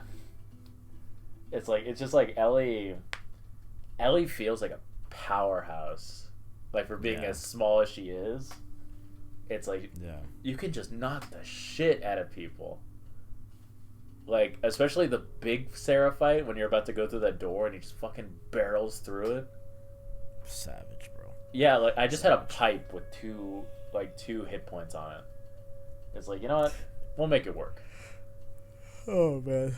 Like, I think the most intense part of Last of Us Part 2 is definitely when the Seraphites get introduced. Like, that whole sequence, of, like, the first time you rip out the arrow from Ellie and stuff like that, and you do that first encounter, and that whole kind of level as a whole. Like, that one was like, God, these Seraphites are scary as fuck. You know what I'm saying? Like, they're just unnerving. Right. Super brutal. Definitely. The first disembowelment was rough. That, yeah. And even right before you get introduced to Seraphites, I think it's around that section too that you're first introduced to the stalkers, the new and improved stalkers in the game. Yeah, right before then. Which I thought the stalkers were bad as well, in terms of like, goddamn. Stalkers are annoying. Yeah. It's like, I gotta. Oh, you go. No, because I was gonna go like another avenue. Go ahead. The first stalker, like when you're in the building with like 8 of them. Mm-hmm. The Fight Night playthrough, like, I really reconsidered the playthrough in that room. Like, it took me like 10 tries. But like, if you learn to master the dodge, right, it's so satisfying. You'll dodge 2 hits from 2 different enemies and just slash them both. Find a brick, throw it at one, beat the other one to death, and then. I will say the melee combat is very, very, very, very fun to play with. I didn't even know how I was gonna like it at first before I actually saw it in play. Like back in E3 2018, I still really didn't know how I was gonna feel about it. I really like it. Dude, I love games with a good dodge mechanic. Like, it's so good. Like, if Factions has it, bro, watch me with a bat. I'm not even gonna have a gun. Man, we haven't even talked a lot about factions, but I can't wait for factions to come out, bro. With this gameplay, oh come on, bro, give it to me. Explosive arrows are gonna be rough if they put them in factions. Like, fuck. I can't wait. Also, I mean, a little side note. I guess I'll drop a little tidbit here, but like, I think factions is gonna be seeing the war between the WLF and the Seraphites. I really think that's what they're gonna frame it as. That'd be cool. You know, how like in the first game they framed factions as like an in real world thing that's happening in the game and stuff like that, between the Fireflies and the Hunters and stuff like that. But I think we're gonna be able to see like the full scope of the Seraphite and WLF war. Seraphite interrogations are gonna be fucked, bro. It's gonna be lit. But I was gonna say, okay, I do gotta say one thing though, and I really want Taj's opinion on this as well. The Shambler. I wish they were tougher. Yeah, they're a little. Nah, I think they're valuable, cause like the Shambler isn't really like as strong as the Bloater. It's like an enemy that is more challenging than your typical clicker and runner. I feel like if they made it too challenging to kill, it could have like made some encounters like. I'm not sure how to explain it. I think their health is good the way it is personally. Yeah, and then maybe also take into just a very, very clear account that like I did play on moderate. I played on the normal shmormal difficulty, right? So maybe that's something to do with it. Absolutely, but like I think it took for me honestly, I would do like one molly and then 2 shotgun shots and they were done. Yeah. You know what I'm saying? And I was like, man, like I kind of wish it was some, because like even on normal difficulty, like the bloater is like a, is formidable. It's a thing to do, yeah. Like it's not a cakewalk to take out a bloater, generally speaking, even on normal. But I think I wish that the Chamber was like a little bit more on the realm of like a bloater, But I hear you to the point of like it was never intended to be in the realm of a bloater, supposedly like in between a clicker, if you will, and a bloater, like somewhere in that in between range. I can totally see that, but I just thought they were maybe like a little bit too easy to handle, considering like how vicious they looked in like state of play and stuff like that, and like how brutal they looked in early gameplays and stuff like that. But I can see that. I guess I'm not that right on that point, No, well, like like on Survivor, it doesn't take like it takes like 2. I always shoot for the legs. Like if you shoot off the leg, they're done. So a molly and 2 rifle shots to the leg, and then they're done. I always go for headshots. I'm a headshot guy, bro. Oh, like headshots are the way to go, but like with the bloater, it felt faster to go for the leg, and so it's just like 2 shotgun shots, 2 rifle shots, and the bloater's done, and that's it. But yeah, with bloaters, most of the time I'll try and like. Most of the time it's just like sneak by if I can on the Fight Night playthrough. On the normal playthrough, even on the normal playthrough, I feel like I have too much ammo. I'm full on revolver, shotgun. Yeah, they reward you just much. Yeah, like I have too much ammo. It's like, oh yeah, in this fight I can spend 4 bullets and I know where 4 other bullets are. So I'm fine. Like I'm still maxed out. I'm full on resources. I have 3 med kits, 3 Molotovs, 3 of everything. Like, and I well, now what? Like, yeah, I played on hard my first playthrough. I wish I did Survivor. I played on hard though. Yeah, like it's sometimes a little too rewarding. It's like I'm full on everything. I have 3 med kits and 3 alcohol and 3 rags and 3 everything. It's like there's nothing left for me to loot. Like, let me be a loot goblin, because that's like a good chunk of the game is just being a goblin and opening everything. And it's like I have everything. I have everything I need. Like if I take damage, there's usually a granola bar nearby. It's like I'll find a Nutri-Grain. Nature Valley. Nature Valley granola bar. You gotta love it. Yeah, I'll find one nearby. It's like, all right, it's cinnamon apple. I'll be fine. And then at the end of the encounter, I've lost 2 arrows, and like there are like 10 enemies. Like when you go to the hospital to get Nora, like when you're walking in, I did a lot of that section like stealthy. I managed to like just kill everybody. I upgraded my stealth. Like I knew there was a stealth tree, so I saved all of my pills and I just fully upgraded the stealth tree in one go. And so I had the quick takedowns, I had all that, like faster prone, and like the only things I really upgraded in the beginning were all of stealth, explosive arrows, and aiming stability, and that was about it. Right. I see. So yeah, no, I love stealth in games. Like that's the way I like to play. Stealthy is healthy. Stealthy is healthy. But sometimes stealthy also leaves you with too many resources. So I play really fast Yeah. plays most of the time. Yeah, I feel you. I just start off stealthy, then go. If things go south, then I just rip and tear, as you will. There's a lot of things I want to hit, but like there's not a proper segue, so I guess I'll just jump to it. We're gonna go a little bit back to the beginning, and maybe throughout the whole story as well. How do we feel about Ellie and Dina? Or I guess Dina, of course, as a whole, but like, how do you feel? I think they had good chemistry. I like them. Yeah. Same. Yeah. No, there were a lot of moments that were like, yeah, this like nothing felt forced. Like nothing like about their romance. Like it was like it's like, oh, Jesse and I broke up 20 minutes ago. Like now we're stuck in this library together. Like nothing really felt out of place. It was just awkward. It is also funny. Remember when on Ellie's birthday when Joel was like, "Oh, I think Jesse likes you." Like I have a good eye for those kinds of things, and I was like, I don't know. It's like, Joel, I'm not sure if you do. Yeah, I'm not sure entirely. You thought He really thought. I think probably my favorite Ellie and Dina moment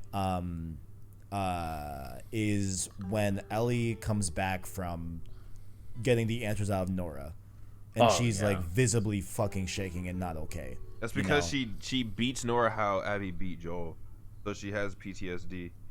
She freaked out from it because Nora said she wasn't gonna out her friend, and like you think after you press square 3 times you killed her, but whenever you get to the cutscene, she's like, I made her talk, and then like she kind of like breaks down. Yeah, she literally tortured Nora, just like how like she beat Nora how Abby beat Joel. Damn. That's why she was shooken up. Oh man. Yeah, that is kind of a question I have, but thank you for that. Holy shit. Yeah, the ads. Damn. Wow. like Ellie's psyche just breaks down throughout the entire game. Like near the end when she feeds that guy to the clicker, that was fucked. God damn. It was the only way to get out of there, but still. I didn't even know that you could do that like in regular gameplay. Like I had no idea until I beat the game and I saw it online that you could grab someone and feed them to an infected. Like you can even feed an infected to an infected. That's brutal. Yeah, there's no brakes on this hate train. Yeah, everyone just hates everyone. Yeah. But I think another really good moment, of course, with Dina, that I remember very vividly was, of course, Ellie and Dina raising JJ at the house. You know what I'm saying? That was all cool stuff. But an interesting and probably like the most like, a different side of Dina is when Dina tells Tommy to fuck off. You know, about like Tommy trying to get Ellie to go out and let's finish the job.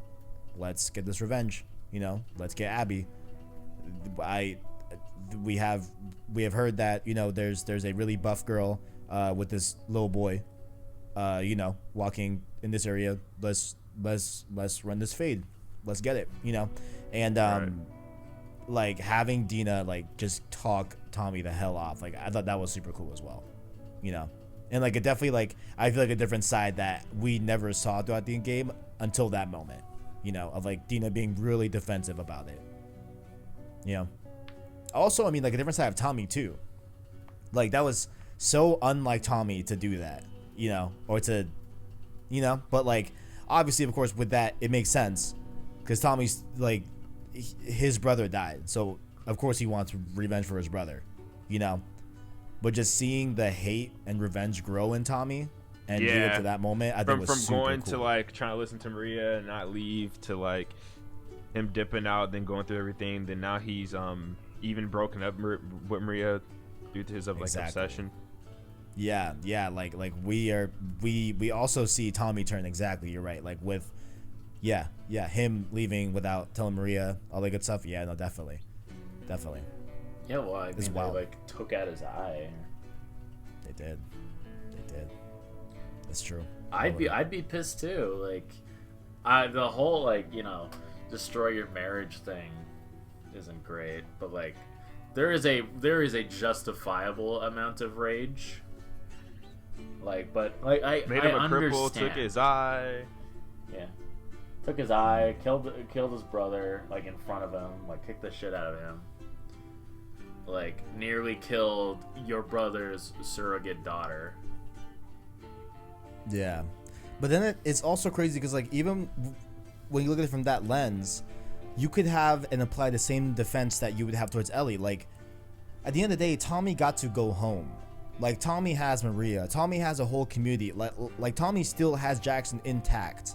You know what I'm saying? Like he could have easily just been like, okay, like let's just accept what we have right now and just even though it didn't work out how we like originally intended, this is what we have, and we see Tommy and Ellie both get turned in that way. Like even though they have everything, they literally, I mean, with Ellie's point of view, it was literally like it was literally like a hypothetical, it was literally a daydream, and then they finally get the farm and finally get to just relax, you know what I'm saying? Right. And we see them both kind of, well, I guess Tommy more tempted to fall and back into revenge, when Ellie actually just doing it, super interesting stuff. That's why, like, man, I really love this game, for sure. It like really digs in how much these two care about Joel.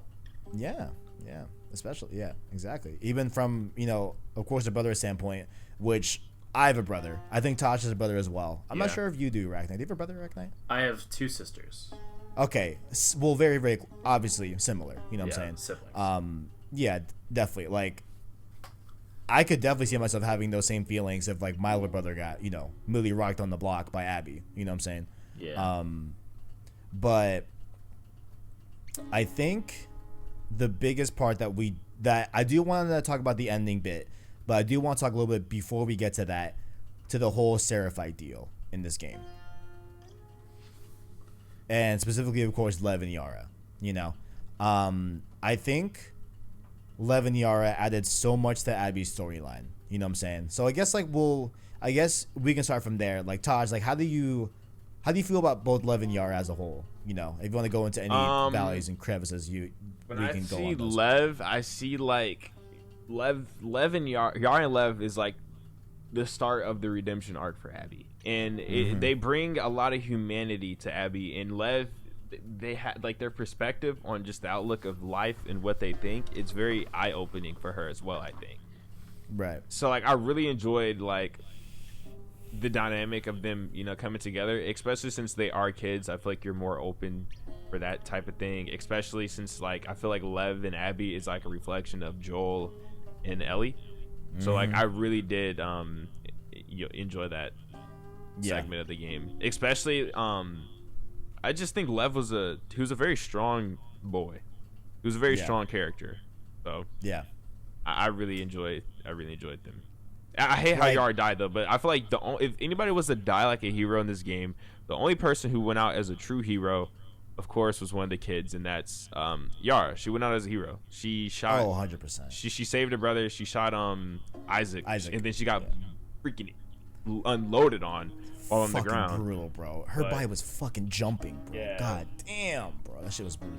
They wasted so much ammo on that. It's ridiculous, but facts, bro. Yeah, I feel very, very, very similar, obviously. Yeah, I agree with that. Like Lev is such a cool character too, because like there's so much, like even from like his dialogue and stuff like that, and like he's a little bit witty, he's funny, he has some really cool one-liners. Like, I think my like favorite moment from him is like when he confuses the word cold. Huh? Oh, I like when he cusses for the first time. Yeah, that as well. Yeah, that when he curses for the first time and he tries to say the my word first cool time. but says cold. You know, Yeah. he's really great. I like him a lot. Yeah. And then Yara as well. You know, obviously Yara is great. I loved her bits a lot.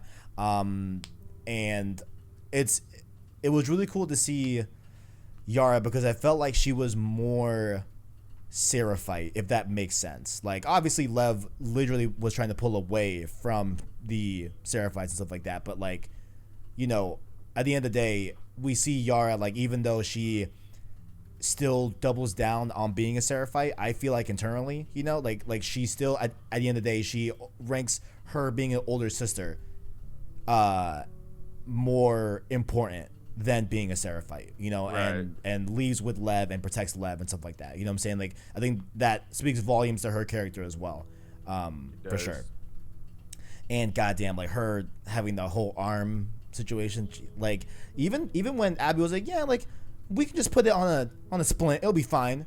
I wonder if she was being for real or she knew that it was really bad and they had to get back to Mel and Owen to figure this out. You know, and just like didn't want to tell Yara that, hey, your arm is fucked right now. Like Yeah. you know, I never even thought about that.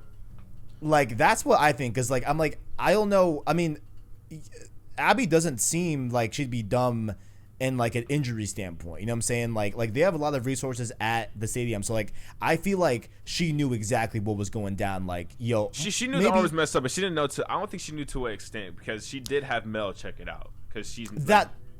Yeah, what I'm saying is that like I don't think she knew that she had like that medical thing that whatever the hell Mel said, right? Like that weird thing where like the bones, I don't know, that thing, right? But I think she knew that it was far worse than just a splint and the arm was just broken. You know what I'm saying? Like I think she knew that it was worse, didn't know exactly how worse or what was wrong with her arm, but I think she intentionally hit it to not, you know, project that like, hey, your arm is fucked right now. You know what I'm saying? Like, Right. I think she just played off. Okay, her like arm was like glowing Yeah. red, bro. I was like, what the hell? It was weird. hurt. It looked like it was so painful, bro. Beat red, bro. God, brutal, man, brutal. But of course, in order to get her arm right, we have to go get medical supplies and everything, and we get to one of my favorite parts in the whole game, which is the bridge scene. Holy shit! Yeah. Are you guys fearful of heights? Nah. No, okay, I'm fearful of heights, and that shit got me. Like, I don't know how they did it, but like they really played like it very, very well for someone that does not like heights, like myself. You know, I felt just as anxious, just as tense. Like, I want to go back and see me on stream, like how I was actually reacting, because like man, like I felt so squirmish during that time. Like, I fell oh off. god, really? Yeah, I actually like how video games today aren't really tank controlled, so like it goes by camera orientation. I had Yeah. turned the camera to look off to the side, but I forgot that I have to like I forgot to switch my thumb to going right instead of straight still. So like it thought I was moving right due to camera orientation, and she like fell off completely. It was pretty. Rip. It was pretty crazy. That's fucked. Like, there are a few instances in games where it's like, where I'll jump off something. Like, when I was younger, I'd play like a Spider-Man game or whatever, and I would jump off a building, and I would feel tense. Like, I felt that same tension while on the bridge. Is like, yo, like I'm fucking dead if I fall. Like, it's not. There's no hope. It's a wrap.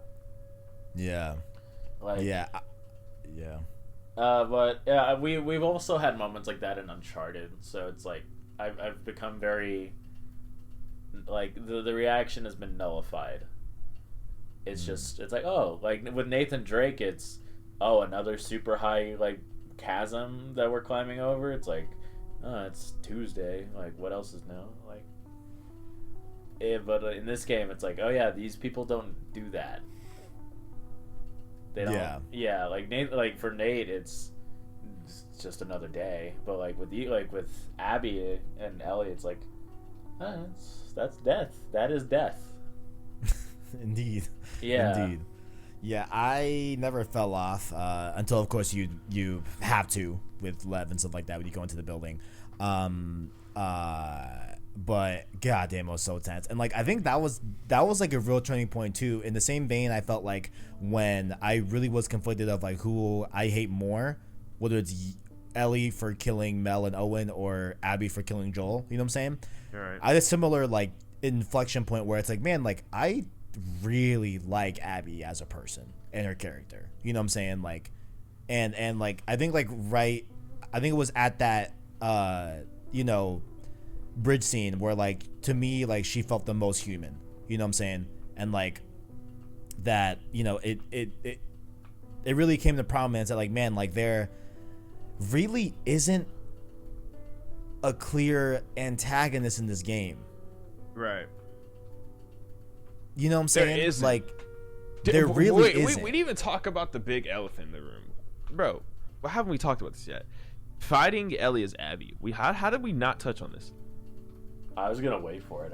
Bro, I was gonna wait. I mean, I was bone to that. You know what I'm saying? I mean, I guess the only thing I want to say, I guess on this section was that like, of course, when you go and crash into the pool with Lev and stuff like that, and you go through that whole like abandoned building and stuff like that, that definitely felt very much like Hotel Last of Us 1 type of style, which I had very much nostalgia for that as well. You know what I'm saying? Right.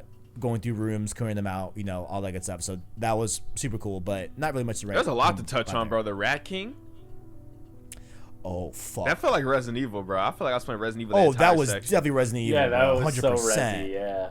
I entire love that section scene. felt like Resident Evil, like going through the hospital in the dark with the flashlight. It just all felt So cool. Yeah. So cool. Very, very cool stuff. And like hearing, you know, and like reading those letters down there, especially like of like doctors, you know, saying like, we're fucked. Like we're gonna fucking die. Like dead ass. Like we don't know what's going on. Like I thought that was so cool, man. And like I think they even talk storytelling in the letters about how like they intentionally started moving patients that were infected like to the lower levels until they were on the bottom floor, you know, just to like isolate them all. Like, dude, I thought that was so cool. And yeah, the Rat King was fucking wild. Which, by the way, did they say that it was called the Rat King? Where did we get that name from? Where did we get that name from? Because in chat they call it the Rat King. I'm like, okay, but where did that even phrase come from? I Rat don't. King, I mean, Rat King. Taj, if you know, yeah. It's like if you look it up, it's like this. I don't know why they do it, but it's like when a bunch of rats coil themselves together with their tails. Like they all become attached to each other. I don't know why they do it, but it's like a real thing. I also kind of knew about it from like IW Zombies. There was like a boss fight called the Rat King, and he had like a ton of rats, and they fused into each other. It's like a real thing in real life. Is it like to be bigger against predators? Something like that. Like it's like, oh, if we link up, we look bigger, so the predator will be scared of us. Okay, I think it definitely makes sense. I had no idea the Rat King fucking was a real thing in real life. Like I had no idea, you know. So I was thinking like, okay, like did everyone just like make up that name for him? I mean, is that the official name,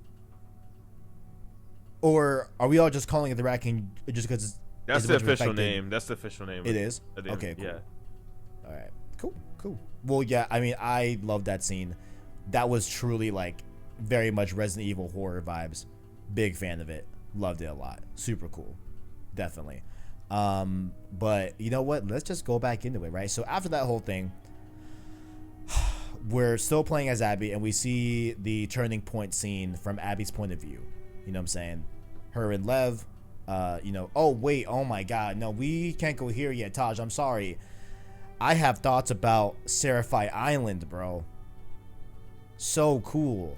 I love that whole section, man. Like, I think like this scene, especially when we get to what's that port called, guys? What's the port that we're trying to reach with the boats to leave the island? New Haven, I think is what it's called. New Haven. When you see that in flames, right, in the night. I think it's New Haven. Yeah, I'm pretty sure it's New Haven, but like that I felt felt so like I love the way that looked. You know what I'm saying? Like the overall like set piece of this port being on fire and everything and all that. Like I just loved it. Do you guys have any thoughts on it? It's a cool. Like I messed around a lot in photo mode in that area. Which area are we talking about? The island when you go and when you're heading towards New Haven. It has the best set piece. 100%. Yeah. I agree. I loved it. That was really, really, really well done. Also, that really cool fucking fight with that big ass Seraphite. Oh yeah, the boss fight with the sickle. Oh, yeah, where his jaw is like You all cut- the way you cut broken through open. You cut through his cheeks. Yeah, his scars. Oh, bro, Pretty crazy fucking stuff, wild. man. Yeah, I loved it. Also, I really loved how they didn't show the leader and how the leader was dead. You know, because I thought we were gonna build up to like maybe that was Lev and Yara's mom, the leader on the murals and everything. Right. I thought that's what they were leaning towards, but I like how they made it. How like no, the mom is a different person. This leader is dead, and like the Seraphites I think began that's to like a touch on like today's how we see 100%. religion today. I think that's like a 100%. Yeah. I agree. Yeah, I like that a lot. How like, you know, Lev talks about how all these Seraphites are like twisting the words of the prophet, you know, for them to be okay with like killing WLF when like that was never the original intention, you know. And he even tells Abby like, hey, you know, have you read the scriptures? You know, like have you read any of it? You know, super cool stuff and super, you know, deliberate tones of like how religion could get complicated in the modern day as well in terms of interpretation and all that. But now, Taj, let's do it. The Abby and Ellie fight. my favorite part of the theater. game, bro. Favorite part of the game. God damn, bro. Like it was so bro worth when it. it was so good, like because I was somebody who liked both sides. I really genuinely enjoyed all the characters in the game. I loved them both. I didn't even want them to fight. Whenever the fight, like, bro, this is how conflicted I was. Tommy jumps up and grabs Abby. Yeah, get him. Fucking Lev shoots him in the leg. Yes. I mean, wait, no. Like I'm like no. Like Tommy, he grabbed Abby, and I was like, wait, no, right? And then Lev shot Tommy in the leg, and I was like, wait, yes, and I was like, wait, no, I didn't know who to root for, bro. It was so crazy. Yeah, I think that's definitely what they were going. Yeah, like I was like, what's going on, bro? Like, this is insane. I think you can see which side I was on. It's like, yeah, like kicked her ass, Tommy. Right, I didn't want any of that to go down. It was crazy, bro. It was I exciting was though. Man, I was so afraid that she was just gonna murk Tommy, bro. I was so afraid of it. Like remember the quick time event or whatever? Like, oh, when you're knocked down on the ground and I was gonna like shoot you with a shotgun. Mm-hmm. It's like, like I was like taking a drink, and it's like, oh, okay. And then I saw her get like blasted. It's like, oh no, like I gotta do it again. Man, like there's no love for Abby. No love. 2 words. man, at all. I couldn't give less of a fuck if Abby died. Oh, I really felt a lot for both of them. But that fight was brutal because, like, man, I thought we were gonna go back to Ellie in that scene, but we never did. Like, we were still playing as Abby, right? Yeah. So when you have the opportunity to shoot Ellie as she's running and goes into the stage area, right? Yeah. I wonder if you can actually shoot her in that moment, because I couldn't. You know what I'm saying? Like, I couldn't do it. You can hit the shot. I mean, like, not that I try to. What I'm saying, like, I like physically could not bring myself. I could not pull the trigger, is what I meant. Yeah. Like, I haven't tried it. I didn't even shoot at her. I didn't shoot at her. Fuck no. Hell no. I can't. I didn't even think about it. Like, I was like walking towards. I wasn't even thinking to shoot. Like I kept my head down and like I let her run away, and then I like, ran after. I like aimed, but I was like, holy shit! Like, the game could really allow me to shoot her right now. Like, I'm sure it wouldn't, because you will never get the fight that we have afterwards. Yeah, I think you miss. You probably miss. Yeah. But I was like, holy shit! But like, playing through that fight was hella difficult because I was like, yo, there's no way there's no way this game is going to make me kill Ellie. There's no fucking way. I honestly, you know, I was like, if you have to kill Ellie, I probably would have just stopped. I was like, yo, there's no fucking way they make me do this, bro. So that was the difficulty I was having a lot with that fight, you know. But Taj, like, how you feel about the fight? Bro, I thought it was Overall. freaking amazing. It was awesome. Especially like Ellie, she has her entire arsenal against you. Like she sets down bombs, throws Molotovs, has bow and arrows, and like all types of stuff, bro. Like everything you got is getting used against you, which I thought was really cool. Yeah. It was like the equivalence of the David boss fight, but it was just cooler. Oh, it was definitely, I feel, more well done, like from a gameplay perspective and like mechanical wise, for sure. Well, yeah, like you know? everybody, I think everybody was on the same She's even page. dodges Just, like the bottles you fuck throw at David. her, like everything. Yeah, like with David, everybody wanted to like gut David. Like we all wanted to fuck him up. Oh, facts. But now it's like Tajae was saying, it's like I don't know who to root for. And But this time, what I like about this boss fight, there was just like, it's like, okay, like, are we really doing this? And then like you get to this point where you're like, fuck it, let's fuck her up then. Like, fuck it, it's me and Abby, let's get this shit. Like, I was like, man, do I really want to do this? I was like, bro, I can't do this. And I was like, bro, fuck it, let's get it, let's kill this bitch. Like not literally call her a bitch, but I was like, let's fucking get it. Like, you know what I mean? Like, let's get her. Yeah, let's get her. You were in Abby's mindset. Yeah, I was like, let's get her. Got the punch in the fuck out Ellie, bro. Like, bro, it's crazy. I like felt that a little bit, but entirely I was very, very hard. Like it was a pause. I was very conflicted. I was very conflicted. Damn, I did it again. Fuck Dude me. said, I was very, very, very hard. What? I did it fucking again. Whatever. It was a very hard thing for me to do, is what I meant to say. You know what I'm saying? Like I was very conflicted, with this fight. You know what I'm saying? Because like it's like super generic to say, I feel like, about this game at this point, but like, man, like I literally felt both sides. Like, god damn it, like I don't know, like I don't want no one to die. You know what I'm saying? Yeah. Like that's why it was so brutal for me, you know. I think it's the first time I played a game where it's like, yeah, I hope this fucker kills me. Man, It's like I'm rooting for the enemy AI. It's like, please fucking kill me. And then it was like, you know, Dina getting thrown in the mix, and like, yo, if fucking Abby kills Dina, it's a wrap. I really like that. Like I think Abby probably should have did it and then walked away after. God. I think it would have been like perfectly even. Yeah. Ellie killed Mel, Abby kills Dina. Then walks away. I mean, we feel that too with like Abby saying good when Ellie's like, yo, she's pregnant. Oh, Abby was gonna do it. That's what I thought too. I'm like, yo, like number one, if fucking Lev was not there, Abby would have done it, because like, yo, eye for an eye at this point. Like, bitch, like you also killed a pregnant woman. You know what I'm saying? Like, that's what I thought it was gonna go down as. But Lev being, you know, again, I think Taj brought this up as well, like a few, you know, minutes ago, whatever. He brings the humanity, like the exactly. He brought Abby. Yeah, he brought Abby back. Yes, exactly. But it's just yeah. I don't know, like, all I'm saying, well, how the fuck, if you really think realistically, what the fuck was Dina doing the entire time that fight was ensuing? She comes in at the last fucking second. What the hell? Yeah, she's also is like, bitch, like, you're fucking, I get it, like, thanks for the save, but like, you're pregnant. It's like, what are with all these pregnant women doing all this shit? Like, go sit down. Go sit down. Take a break. Take a break. Like, yeah. Pregnant women get fucking tired after anything. I can say that. I can say that. My girlfriend was pregnant. I can say that. Yeah, 10 out of 10. I don't have a lot of experience with a pregnant woman. Yeah, it's like they like, it's because when someone's pregnant, it's like you should, like, not emotionally, you don't coddle them, but it's like you have to treat them delicately.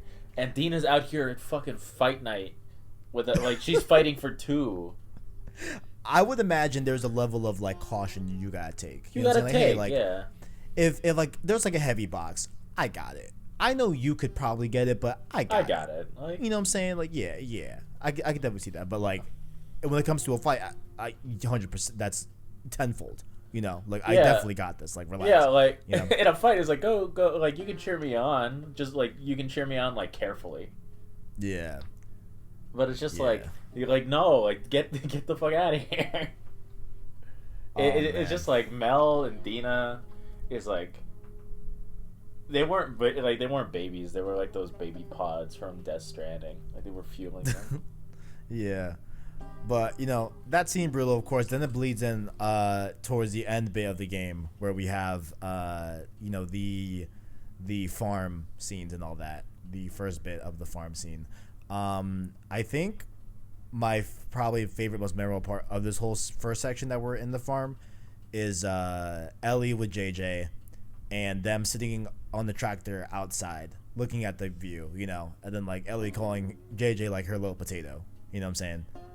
Like, I don't know. I just felt like that was like such a Ellie thing to do, you know?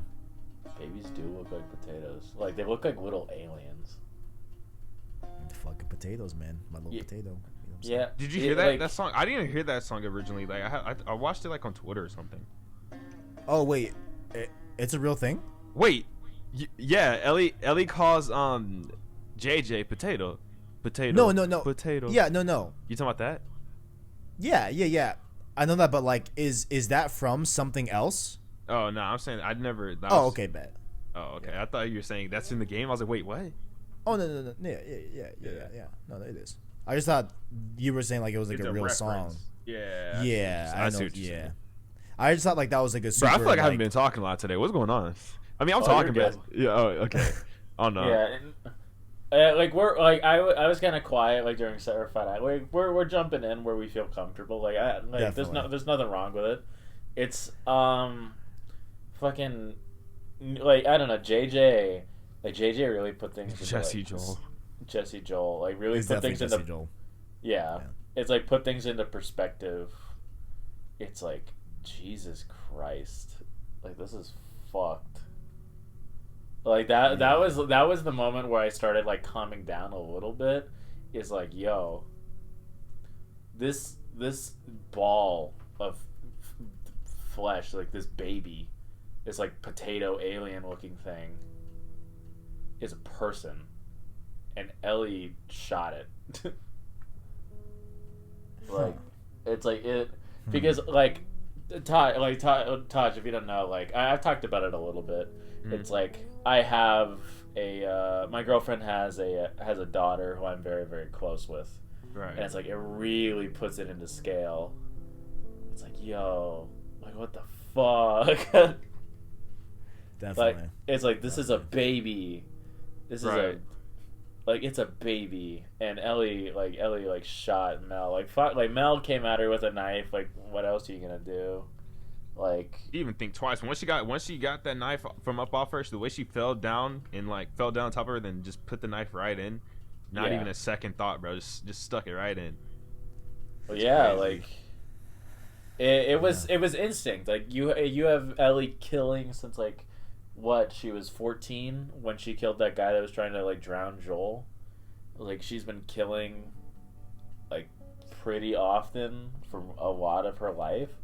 It's like, oh, this, and like Mel came at her. It was her or Mel, and so she just did what she's accustomed to, kill. Right. And then it's like, wait, like hold up, and then you see her freak out, and then I was like, yo, what the fuck? Like that's kind of fucked. Like, but do you really get a free pass?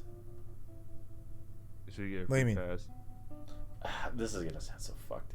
Okay, I don't know. It's like you attack someone who, like, you're there for the death of Joel.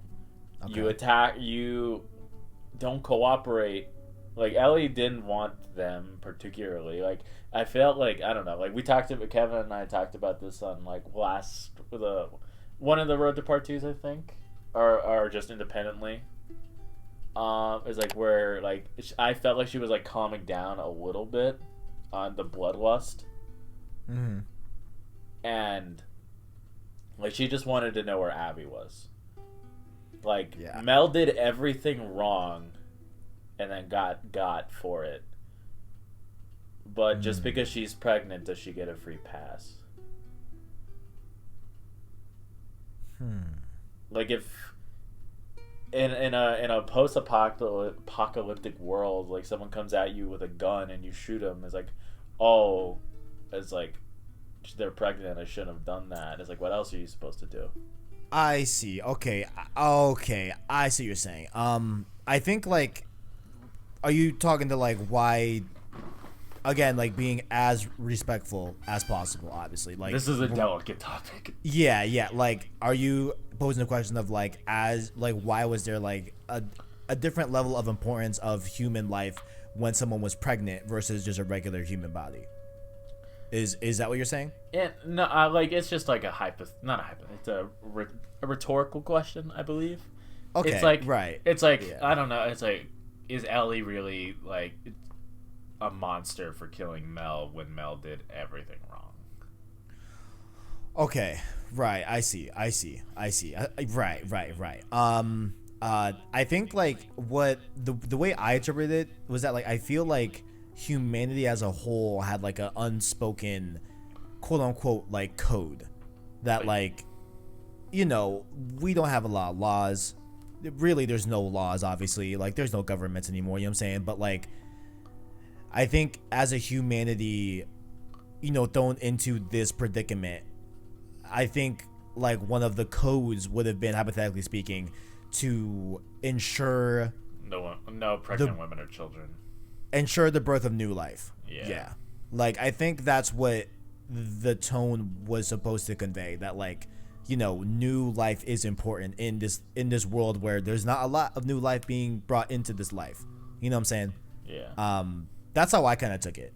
So like I think like it would be and was different to kill, you know, a man versus a pregnant woman. Yeah. You know what I'm saying? Like they're both horrendous, but like there's another level when someone was intended to bring in new life to this world. You know? Yeah, I get that. It's just Yeah. like I went with Mel, like with Mel's death. I was like, yo, like that's kind of fucked. But I wasn't really too heartbroken about it. I was like, Right. yo, it's like, damn, that Yeah, sucks. I didn't really care for Mel or Owen at that point in time, so I don't even think I really give a fuck. I was only brought back, like, it's like, yeah, that's fucked because she's pregnant. Like, that's Right. it. You could have said it was Yeah. anybody. Like, if Mel wasn't pregnant, Yeah, it's the like, the baby bump made me cringe a bit, not gonna lie, but I was like, ugh. Yeah, like Mel as a character I didn't love, right? But like Yeah. I grew to pretty be fond of Owen, about like him being like a in real life dichotomy to the WLF, and how like, you know, her about like him and Abby, of course, which I've been talked about, used to be Fireflies. You know what I'm saying? And like Owen being a little bit more on the Firefly side, even when they were with the WLF, and seeing you know, Abby drift into the WLF way of life in purely only to kill Joel. You know what I'm saying? And like seeing them two split in that manner, I thought was really interesting, you know, and added a lot of context to like speaking to Abby's past in terms of like how she used to be a Firefly with Owen. Right. And also a thing that I'm sure Taj knows as well, but maybe Arachknight might not know. In the We Have Cool Friends episode with Kind of Funny's Greg Miller, where they had Laura Bailey gave the insight that I don't think it's said in the game, but Isaac was a close friend with Jerry, and Isaac was with the Fireflies. And so that's why Abby and Owen go to Isaac in the WLF, because Isaac used to be a Firefly and used to be friends with Jerry. Yeah, like Laura says that backstory, and like that's why like it's a little bit different when, you know, Abby talks to Isaac, is because Isaac used to be very, very close friends with Jerry, Abby's dad. So they have a little bit of a different relationship as opposed to like the average WLF member. I thought that was a really, really cool thing that I don't think is said in the game. I don't think that's revealed in the game, but I think that's a super cool context to their relationship there too as well. You know, just throw that out there. Super cool listen though. I think getting into like the last bits of this spoiler cast is, I kind of feel that when you go to Santa Barbara as Ellie, right? That's when I think I think that part didn't work as well for me in hindsight. You know, I mean, like introducing a new faction this late into the game, a new environment this late into the game. Like this, like I think this is when the game felt not bad at all, but like a little bit, you know, like, oh, okay, like, and you're seeing how you're introducing the Rattlers into this whole thing and stuff like that, and like how they seem to be just slaving anyone that they can, you know, and literally putting them in cages, and literally putting them in cages, which, you know, me and Arachknight, I think, have a little bit more of like a close to home perspective, because us being in Arizona, you know, there's you know, border patrol agents that throw Mexicans in cages south of us, literally, like right now, you know what I'm saying? So I think like it hit a little bit close to home in that sense, like damn, like like yeah, no, like this fucking happens, you know. But I felt that it was like, I don't know, not necessarily too much, but just interesting that they're it felt that were unneeded. Because well, kind of unneeded. I don't know how they would have done the ending without the Rat Lawyers. Like, they were kind of just like, it's like maybe they're like, the way I interpreted the Rat Lawyers is like, we need you to kill somebody to incite. We need more gameplay. It's like you need to get to Abby. We need you two to be like on death's door and fight. Yeah. How do we do that? And slavers. So yeah, they do the thing on the tree, like the rope on the tree, and then like the spike made me like, it's like, oh yeah, that one fucking hurt. It's like, definitely. Yo, it's like, that's fucked. Like, how did Ellie like survive being upside down? Bro, how did no infected come and find her is my question. Yeah, well, yeah, no, yeah, that's a good question too. It's just that's like, a very good point.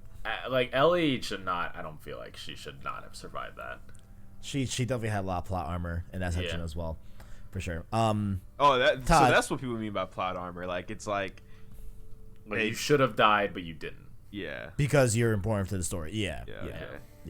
But Tosh, how do you feel about this section as an overall whole? Then we'll go to like the actual ending fight and all that stuff. Beautiful. Oh, absolutely, bro. It's like post-apocalyptic California. Looks amazing. Like the palm trees. Oh yeah, it's like, so good.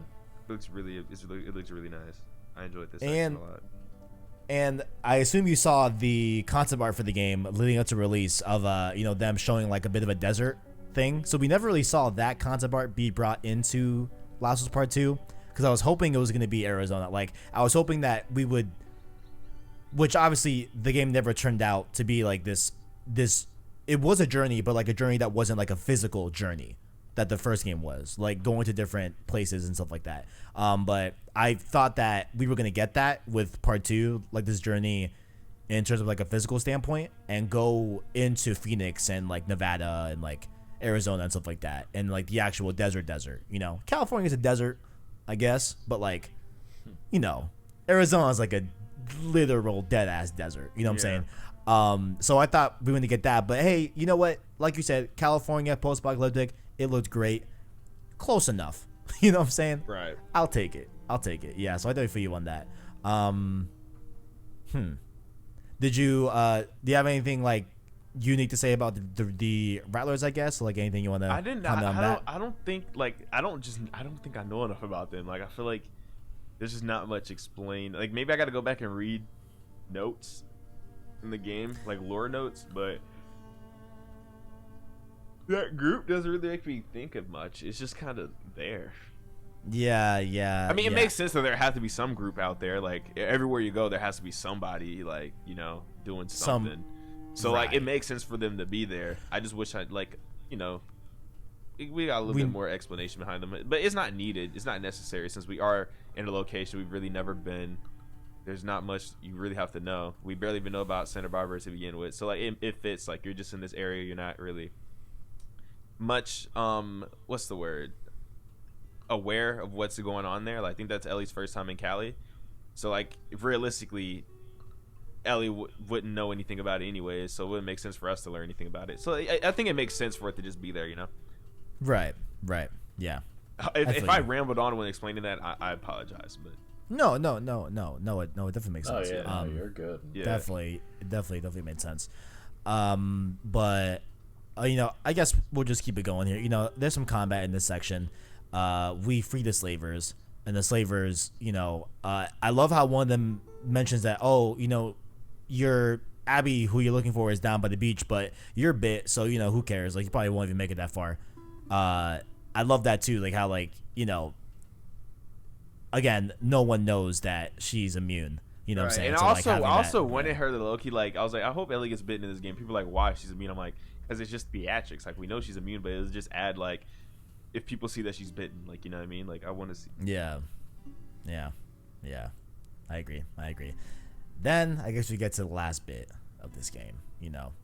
We go up. I love the way this fucking scene looks as well. Like, there's just this stark difference between like a sunset California looking type of vibe to this eerie, exactly like this like fog rolling in from the ocean, like overcast type of so fucking creepy. Then we have these like crucifixion looking ass things. Abby's on one of them. I didn't even recognize Abby. Oh yeah, no. At all. Like, she looked way different. Super frail, obviously, starved. And how do you feel about this fight? Dude, I got my fucking fingers munched off. That made me cringe. Ellie getting her hand bitten off. But at the same time, really?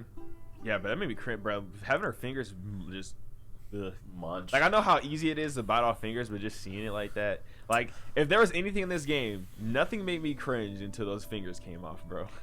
The only thing that got me was like, disembowelment is like the worst way to go in my opinion. Definitely. Because like they don't just disembowel, they tear them out. Rip and tear. It's like the Seraphites will cut your stomach open and pull out the organs for a message. It's like, that's fucked. When I saw that happen the first time I saw the Seraphites, I pulled out an explosive arrow and just blew them all to hell. I was like, fuck you. Damn. I thought you meant cringe in like a bad way, Taj. Not like cringe in like just like the bodily reaction of cringing. My bad. No, that's why I questioned. I cringed. Like, like it was like, oh, that's rough. Right. Not like, oh, that's what are you doing? And man, I just can't believe that's shot in the state of play. Well, I guess in other trailers where Ellie is like bloody, all blood in the face, like seemingly like choking or doing some shit, to someone, was Abby the whole time. That's wild to me. That like that clip that we got in trailers, like, that's crazy. But I think this is probably close to where I like really did not agree with Abby at all. I mean, agree with Ellie at all. Yeah. Like, fuck, dude. Like, and then of course, like, Ellie, she went so low. Like, so low. This is why, like, Ellie literally put a knife to a 13-year-old boy and was like, if you don't fight me, I'm killing him. What is wrong with you? Like, I was like, bro, what are you doing, Ellie? Like you're taking this too far. She clearly doesn't want to fight you. She clearly not even cut out the fight. You look at her. You're trying to make her fight. Then you threaten a 13-year-old boy who has nothing to do with anything. Kill him. Yeah, like Ellie lost everything at that point. Bro, she's like, that shit's ridiculous. Yeah. Yeah. Like, that's dark. Like, that almost. It's truly dark for sure. But then wasn't she begging for Dina? She has nothing to do with it. Like, bro, I was like, Ellie, you're tripping, bro. Like, what are you doing? A hypocrite. Yeah, no, we definitely saw the darkest part of Ellie here. But like, I love that, You also tell that she's skinnier in this section of the game. Like, she wasn't eating and stuff. Yeah. Yeah. Oh, she also, I saw a detail. Ellie won't look at herself in the mirror. Really? Which is a sign of PTSD. Really? Yeah, if you go to a mirror, Ellie won't look at herself. Well, what does she look at? She just looks to the left or to the right, like away from the mirror. Oh. Is that really a sign of PTSD? Why is that? Why do people do that? Because some people are, I can't think of a better word, but like ashamed or like uncomfortable with just looking at themselves and seeing what they are. Like in any other part of the game, Ellie will look at herself. Like they put an emphasis on that. But at the end of the game, she won't. She won't look at herself at all, which is why she looks so disheveled. Like at the end of the game, like her hair is like cut and like she's just looks like a mess. I thank you for that because I didn't even realize that, to be honest with you. Yeah, no, she won't look at herself anymore. But I think here also we get some of my favorite moments in the game, and that's of course Ellie going through PTSD. We see it in the barn first, with her having that flashback of Ellie's bashed in the head, and Joel's bashed in the head and stuff like that. But then we get like the moment of like Joel just on the porch, which makes Ellie stop trying to kill Abby, and just tells Abby just to go. Yeah. Like this last bit of the game just destroyed me, bro. So I guess we'll just jump to this. Taj, how do you feel about the reconciliation scene that we get in the flashback with Joel and Ellie? Bro, that's probably the most emotional part of the game.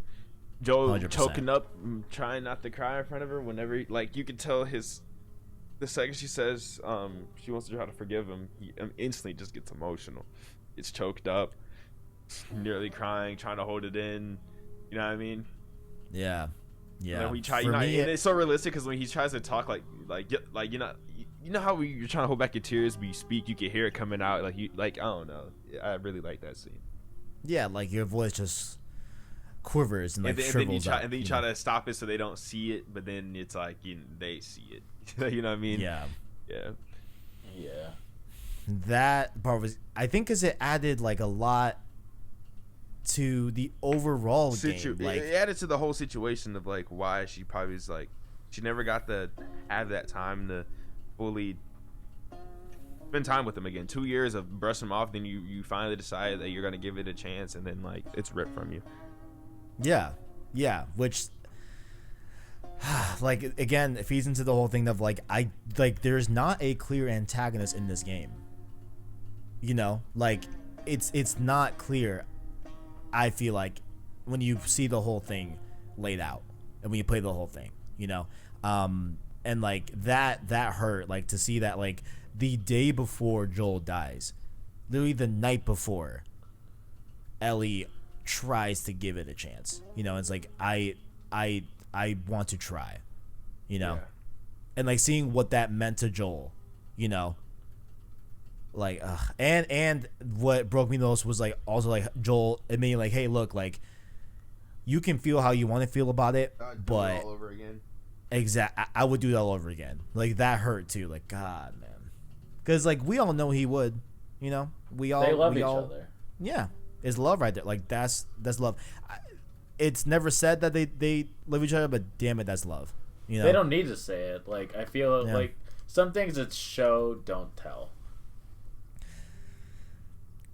And another interesting thing also, I keep just plugging this, but like, because I just loved it. But Druckmann, Troy Baker, and Ashley Johnson being on The Last of Us Part 2 Spoilercast were kind of funny. Druckmann says that, hey, I know I said that this game is about hate and the first game is about love. I was lying. This game is about love as well as hate, And I was like, holy shit. And I believe he cites that moment where like Joel's like, I would do it all over again as well if I had the chance to, it's a lot. And then that whole cutscene we see, and then we see of course the extended version of the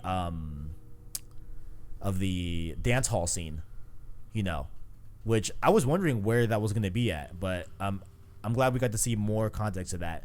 Because it's talked about in the beginning of the game, it's talked about, in dialogue with Ellie and Jesse, but to see it at the very end was super cool and nice, like, a mirrored, aspects of this game when you look at it all. But I think where we should end this conversation at, boys, is Ellie walking back into the house, 2 fingers down. You know what I'm saying? Yeah. How do you feel about it, Tajae? Say that question again one more time, sir. I guess like what does the ending mean to you? Like Ellie going into the house, you know, losing 2 fingers, it's with like everything. Like, what does it mean to you? It's like her regaining humanity, and it's like also the entire motive of this story. Because like when I finished the game, I had messaged Neil Druckmann, and I was like, for instance, like this game isn't about revenge as it lets on. It's more of like about forgiveness. And he was like, yeah, but in his words, like what he said is empathy. So it's like I took out something completely different from this story. Like I know people think it's like this revenge tale and they're upset 'cause she didn't get, like, how do you have a revenge plot but she doesn't get revenge? But like it's not a revenge plot. Like that's what it starts off, but that's not the underlying complete full message of the game. It's more about like the forgiveness and having empathy with each other and seeing like, you know, everybody else's shoes and just learning how to let go to end that cycle. So like I think at the very end, whenever Ellie like leaves that guitar, I feel like she's in a better place. Like she feels she's in a much better state in her head space than she was in the entire game. Can we talk about how you just like, it's like, oh yeah, I messaged the director of the game and we talked about it. It's like, what the fuck? Hey, yo, my fucking boy Taj got like that. You know what I'm I saying? know, like, yeah, Neil Druckmann follows it. It was, I saw that. I was like, yo, big Shout plays, big plays. Shout I out was to Neil like, Druckmann, that's the homie. For real. shout out to Neil Druckmann. Like, Big ups, Neil Druckmann. Big like, ups. Don't forget like, Kurt and Anthony, those the homies as well. yeah, like, Absolutely. Shout out to everybody at Naughty Dog. For sure. All the dogs. They're all amazing. All the dogs. dogs. All the dogs. They've been going It's through a just- lot, so you know. Like, my final thoughts on this whole conversation is this is a game, like, I love part 1. I think I like part 1 more than part 2, but I will talk about part 2 more than I ever will talk about part 1 because of just the roller coaster of emotions that I've gone through and just how I feel about it. This game is, I've never had like this complicated of a story with a game, because usually it's like I love the game or I hate a game or whatever, or anywhere in between. It's like I think it's fine, and that's usually how it stays. But I've gone from loving to hating to loving to hating to liking to being okay with to loving part 2. Right. And it's something that I've never gone through before. It's like, yo, like I can't stop thinking about it. It's like, do I hate the game? Do I love the game? It's like, what do I feel about the game?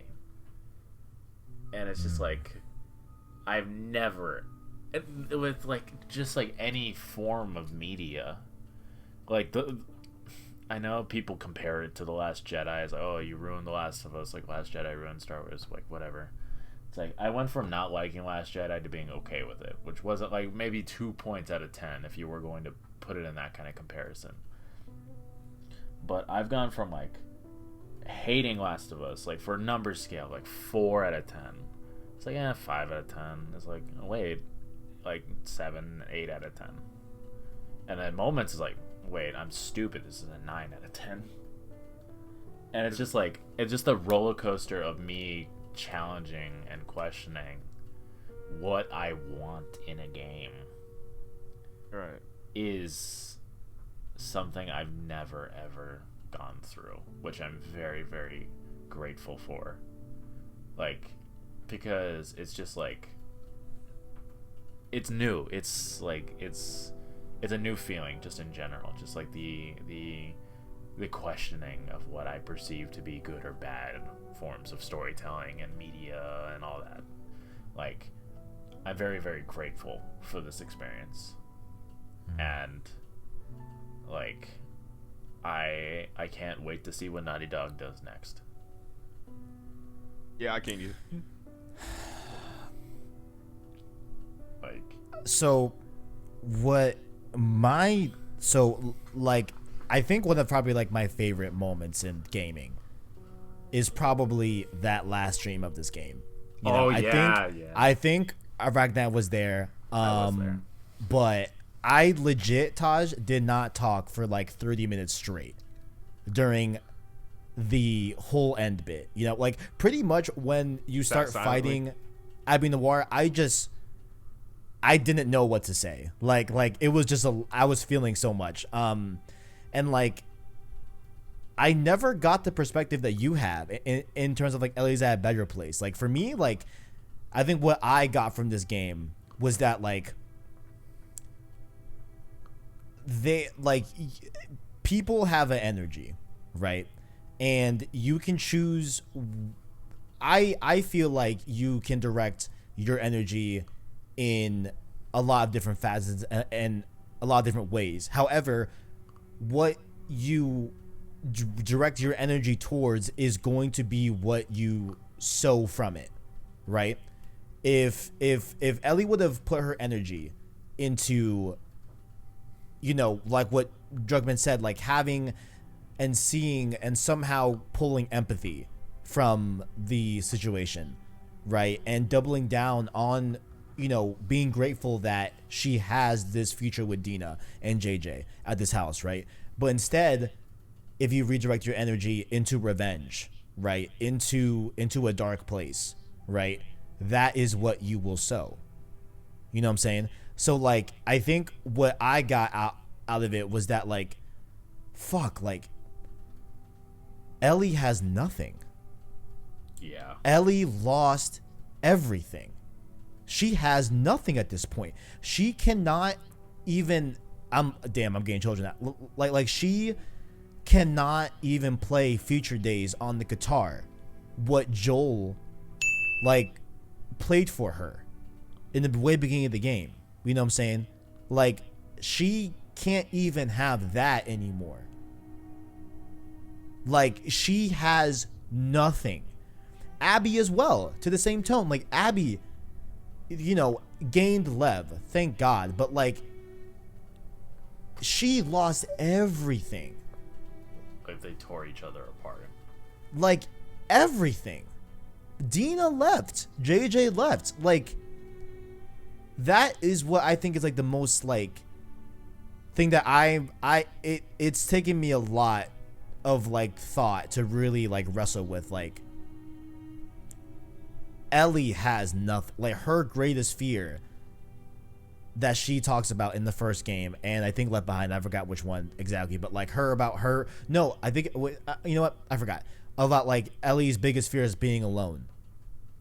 Yeah, she is alone, right? Like she lost everything, and like that's why like I agree with you. Like I don't think the story is really about a revenge tale. Like it's much deeper than that. It's really, I feel like, a story of like the effects of what you as a human put your energy towards and the effects that come out of that.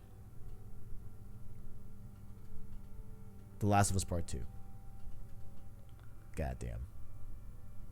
What a game. What a game. What a game. Also, I believe Laura Bailey also confirmed in the what's it called? In the We Have Cool Friends with Greg Miller, of course, that the main menu that gets changed is indeed Catalina Island. So I guess it's insinuated that she made it. Yeah, that Lev and Abby make it to the Fireflies, which is cool as fuck. So cool. But Taj, do you have any last things to say about Last of Us Part 2 before we call it a spoiler cast? I don't think I do. I'm still like getting all my thoughts together on the game. I'm currently working on a video right now with like a pretty in-depth thing. So like I haven't even fully. That's why I feel like I haven't talked too much, because like I'm still reflecting on everything. So I don't want to say something in here, then I say one thing on my video. That's also why I've been kind of like reluctant at talking at certain points, because I'm still just trying to fit everything that I think together. But I have spoken what I do feel pretty like confidently, but there's still like a lot that I have to, you know, go over with myself. But right. I think they'll call it for, you know, here. I think they'll call it. Yeah, this is the end of the road. Yeah. Man. I guess I have one final question. Tajae, is this your game of the year? Bro, for now, yes. Okay. Loved it. Arachknight, is this your game of the year? No. All right. Final Fantasy 7 got that. TKD, is this your game of the year? Yes. Yes, this is my game of the year. yeah, this is probably my game of the year. And the last thing I'm gonna bring up before we do outros here, is quickly that I've been thinking a lot about how I want to talk about this game on the channel, and I think the best, like one of like the big things I wanted was to get a lot of different opinions. So I am announcing that we are doing a community Last of Us Part 2 review. It's going to be next episode. You have a week to get in your submissions. I guess the most efficient way to do it is via, DMs or via the Discord server. I'm going to set up a different channel for everyone to put in their submissions in the Discord, and how they feel about the game as a whole via written format if you want. If you want to do like an audio or like video format, I'm sure we can do that. That I think is going to be would require a little bit of work from both parties to get on the show. Which, if you have the equipment and you're able to do so, by all means, if you want to link me to a drive that has like you just talking on like an audio file, that's of course acceptable, and we'll play that on Road to Part 2 next week. But we're going to do a community Last of Us 2 review. Me and Arachknight are going to go through how you feel about the game, discuss your thoughts, and just get other people's voices heard, and just different points of view, because I just feel like this game is very ripe for conversation, as we've talked for nearly 2.5 hours about this game. So that's happening next week. I'll have more details up on Twitter. So definitely get those in, and let us know how you feel about Last of Us Part 2 if you've beaten the game already, and you could be featured on next week's episode. So I think we will call that a spoiler cast, an incredible game. Tajae, where can the people find you? Over on YouTube, youtube.com/Tajae, Tajae, and then Twitter, it's at Tajae Moment. Those are places that I be. Come check me out. Cool. And I do want to say one last thing. Taj, dead ass, bro. Thank you for coming on, man. Like, yeah, thanks, man. I feel like we opened the conversations like a few months ago, whatever. But like, I really consider you like a real ass homie and like a dead ass friend. You know what I'm saying? Appreciate it, bro. Shout out for coming on the channel, bro. You're welcome, homie. You know what I'm saying? Big ups to you, bro. I haven't talked to you in a while, bro. Fucking miss you, dog. So yeah, it's been shout out to you. I know. Shout out to you. Shout out to you, Taj. Like RIP Saves Law podcast. You know what I'm saying? But shout out to you, Taj. Thank you for coming on. And definitely, of course, Taj's links will be down below in the description. Make sure to check out the homie. If you're in The Last of Us Part 2 and in these circles on YouTube, you probably already know of him. But just in case you don't, links below in the description to his YouTube and Twitter, of course. And of course, my luxurious co-host, TheArachKnight. Where can people find you? Like, let me like start this off. Like, yeah, Taj, like, I'm a huge fan of your content. Like, I've like ever since we were both on Save Slot, like, I subscribed. I've been watching all the videos for Part 2. Like, I love it. Like, you're doing good work, man. Like, it's all really, really good. Appreciate it. I'm gonna check you out as well. Make sure you give me your link. Yeah, no, I don't have anything yet, but okay. I might start. Like, bro, go ahead, bro. Kickstart it, bro. You never know what will come out of it. You never know. I've been dying for right now to make some content, bro. Let's get it.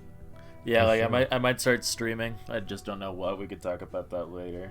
But for the moment, like, you can find me on the PlayStation Source Discord. I'm on there just about every day talking about games and all that with hot takes. Like, I was really excited. Like, I've been talking about it ever since Kev mentioned that you were gonna be on the Spoilercast. Like, I was really excited to get your thoughts on everything and like flesh it out. And like, yeah, there were a lot of things that I didn't see that like we talked about that you guys elaborated on. And yeah, no, like I'm really happy with it. Like, I'm on Twitter at Orly_Macias. Talk about comic books, games, all that nerd shit. Like, you can find me there. Like, but other than that, like, I might start streaming. I don't know what to do though. Like, I'm just gonna like think about it for a little bit and we can talk about it. But like, maybe. A maybe. A firm maybe. Of course, this is Road to Part 2, the weekly Last of Us and Last of Us Part 2 podcast dedicated to all things Last of Us and Last of Us Part 2 here on youtube.com/PlayStation Source. Down below in the description, you can follow our anchor link to listen to long-form content, including this show in podcast format. That, of course, being Road to Part 2, as well as Road to Ghost of Tsushima, which gets uploaded tomorrow as of this recording. Sundays, Road to Ghost of Tsushima. Saturdays, Road to Part 2. Like the video if you enjoyed it, as well as subscribe to PlayStation Source to keep up with the latest and greatest in PlayStation. Follow our Twitter down below, as well as our Discord. Make sure to get in those submissions on either of those platforms. The DMs on the official PlayStation Source Twitter are open, so if y'all want to DM me it, by all means, just any way to send me messages, send in your thoughts on Last of Us Part 2. We will read those aloud next week on the Community Last of Us Part 2 review. Thank you both, gentlemen, for taking time out of your day to record the Spoilercast. And thank you all for watching. And as always, greatness awaits.